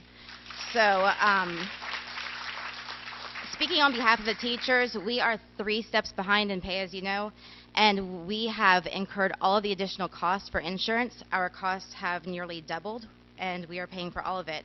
Now, I know at collective bargaining, there was a $500 raise on the table, but the stipulation was that we would not get paid the extra time for the PLCs, professional learning communities, which would add up to about $450. Now, that's about a $50 raise, if you do the math. And, you know, Ms. Cornegie said that we have 700 new students, which is about $4.9 million in revenue. It's enough to give teachers a $1,000 raise. And giving you a little bit of background information for myself, last year I went to the doctor, and my doctor wanted me to have an MRI, and I didn't feel I couldn't afford it with all of my other expenses because I'm living on my own. So I decided to go ahead and drop my 403B down to $0. So I'm no longer putting any money into my 403B retirement. And then I got nervous thinking about my future, about what if I have a bad situation occur, I can't afford to take care of myself if something were to happen. So I am 36 years old, and I just decided to move back in with my mother. My mother, who put me through the Clay County school system, sent me to college, and now I'm living back at her house because I don't feel like I could adequately take care of myself. And that's the only way that I can put money away for my future. Okay, so I work hard every single day for this county and for my students, and I love my students, and I love their families, and I want the best for them, and I want the best for all of humanity. And I want to be able to take care of myself. And people say all the time, teachers are not in it for the money. I'm sorry. Yeah, we're in it because we love what we do, but we are in it for the money to take care of ourselves. We're not asking to make a lot of money, but I want to be able to provide for myself. And when my family, my parents are getting older, I want to be able to help them. They helped me. I can't even help them. I can't even help myself. So I would like for you guys to think about those things. When you say there's no money, we just want the truth. Actions speak louder than words. You say that you appreciate us. However, we're not seeing that. So please have the integrity to show us that you appreciate us. Thank you. Thank you.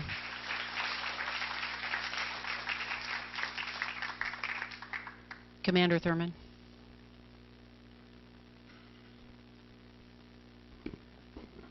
Good evening, ladies and gentlemen. I'm Commander Patrick Thurman, 2552 Willow Creek Drive, Fleming Island, Florida. Home phone 904-213-7838. I've been the Senior Naval Science Instructor at the Middleburg NJRTC unit for over 12 years. I'm here tonight to talk about priorities. We are the only major team coaches in Clay County not paid a coaching supplement. Each year I've asked the NJRTC instructors to be listed on the coaching supplement list, and the 2 most popular responses I am given are, 1, we have no money, and 2, we're not interested in that at this time. These basically excuses translate to, we're not interested in paying you for your successes. This is in part my fault because most of our instructors are given freely of their time and expertise for years. And make no mistake, it is our time and our expertise that is directly responsible for these success stories.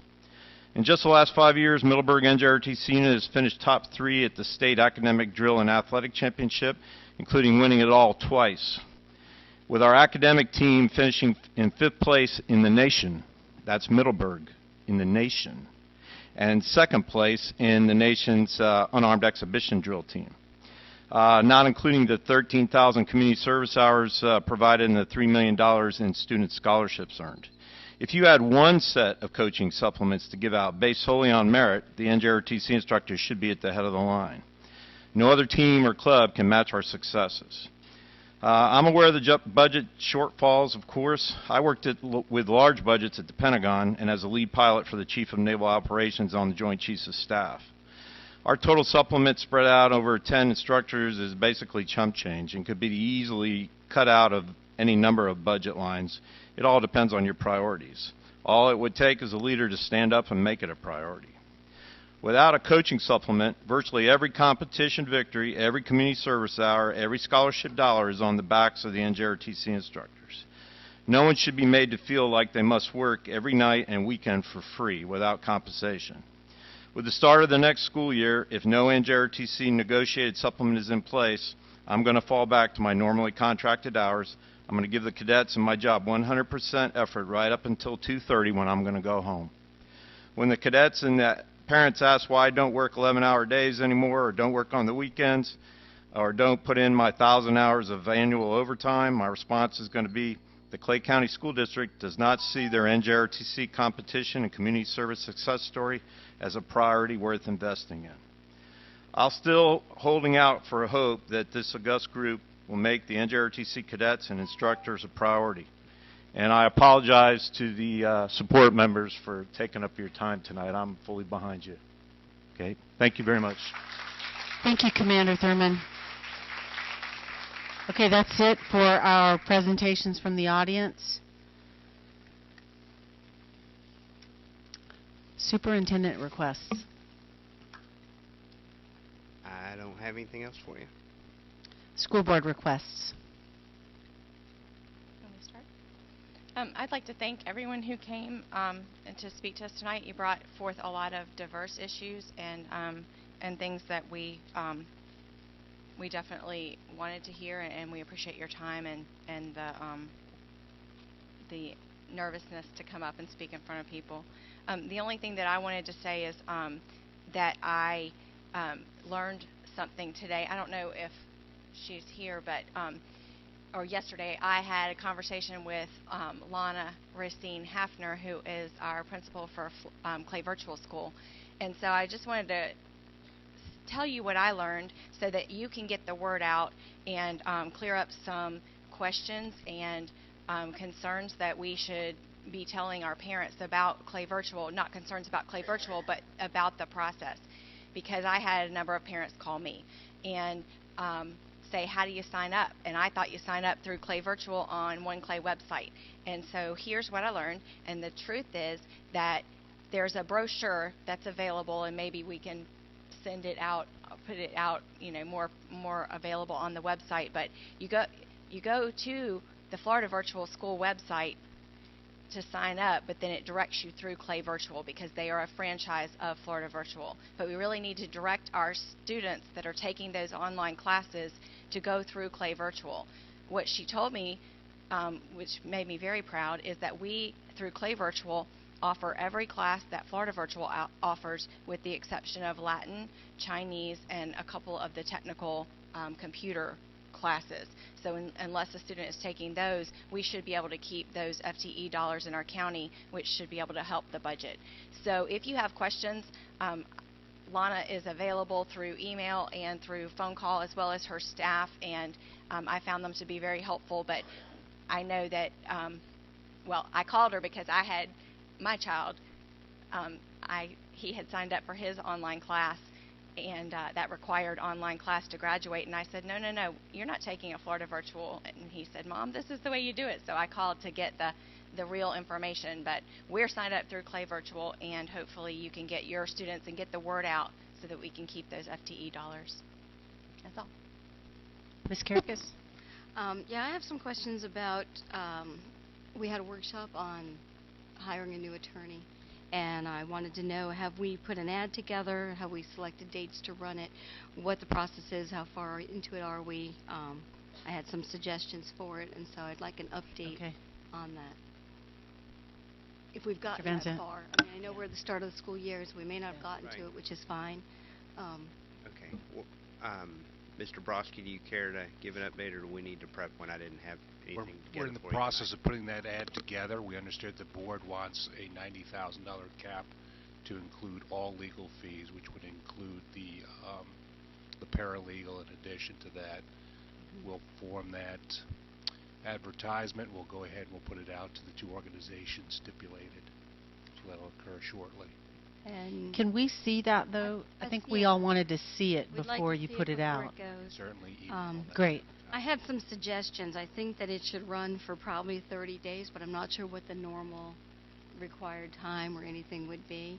And then, we never really talked about the process of once those applications come in. I would imagine if we ran it for 30 days, you would compile them all. At the end of the 30 days, you would send them to the board, give us maybe 2 weeks or so to look at them. And I'm just throwing this out, but let's say we had more than 10 applicants, maybe do a workshop to narrow them down to 5. But if we have less than 10, maybe that workshop could be when we interviewed them or something like that. And then, maybe the November meeting is when we could, choose who or what. And just kind of wondering where we're at with it. And, I do think we should see that application before it goes, and just wanted to be updated with that. Okay, yeah. We were very general and vague in how we spoke about it, so that was it. Again, I'm glad we were off to a smooth start this year. I'm glad to hear that enrollment is up. I know we've all heard everybody who's spoken here tonight, and we're listening to you. So I just want to say thank you for coming and talking to us. I know it's hard to do that. As Ms. Condon said, it's nerve-wracking. I know even us as board members, sometimes we get very nervous. And so I appreciate you coming out and giving us your time. And here we are. It's almost 10 o'clock, so 3 hours of your time. Thank you. That's it for me. Ms. Gilhausen? I'll just echo your remarks in appreciation for you all taking the time to come and speak to us tonight. I want you to know how deeply we value the work that you do every day, especially those of us who have children in school and see it on a daily basis, the hard work that you put in, the extra things that you do that nobody says thank you for. So I just want you to know that from the bottom of my heart, you are very, very much appreciated. And hopefully at the end of the fourth calculation, we will have some extra money to show a tangible appreciation to you. And I just will echo your remarks on how glad I am that we had such a smooth start to the school year. I put my firstborn in kindergarten this year, so it was a big year for us. And Lake Asbury Elementary did a beautiful job of getting us ready for that day. And I just want to applaud the PFA on the Boohoo breakfast that they hosted for all of us new kindergarten parents. It was much needed and much appreciated. So I hope that everybody has a good rest of the beginning of the year. Boohoo breakfast, I love it. That's as good as Tank Top Tuesday. Yeah, Boohoo breakfast, yeah, I love it. I can honestly say I think that I have had less phone calls this year than I can ever remember at the start of school, and for that I think our employees need to be thanked, because y'all did it. You got them there, you fed them, you educated them. I mean, everything's going good so far, knock on wood. On a more serious note, I do want to say I know it took a lot of gumption to get up and speak tonight, and a lot of you spoke who I'd never heard before, and I was very touched by some of the things that were said. This board is listening to y'all. Don't think we're not. We're in a tight spot right now, so but you've touched us, and thank you for what you do. I also want to echo basically everything that each of my board colleagues have said. I heard comments tonight about you guys don't care and you're not listening, and I want you to know that I do care and I am listening, and you guys are very much appreciated for everything you do. But as Ms. Studdard said, we are really, really in a tight spot, and I know that everybody here wants to be able to offer those pay raises, and providing that the fourth calculation comes in, we are going to look at it. We're not going to ignore you guys. We're going to look at it. So I just want to tell you how much I appreciate you, and we are listening to you. And as far as starting the school year, again, I didn't get any phone calls. I heard that it was very, very successful, and I just want to thank you all for your dedication. And with that, that's all I have. May I ask attorney a question? requests. Do we have an executive session after this meeting tonight? Yes, ma'am, we do. All right. Attorney requests? I have nothing, ma'am. Okay. With that, this meeting is adjourned.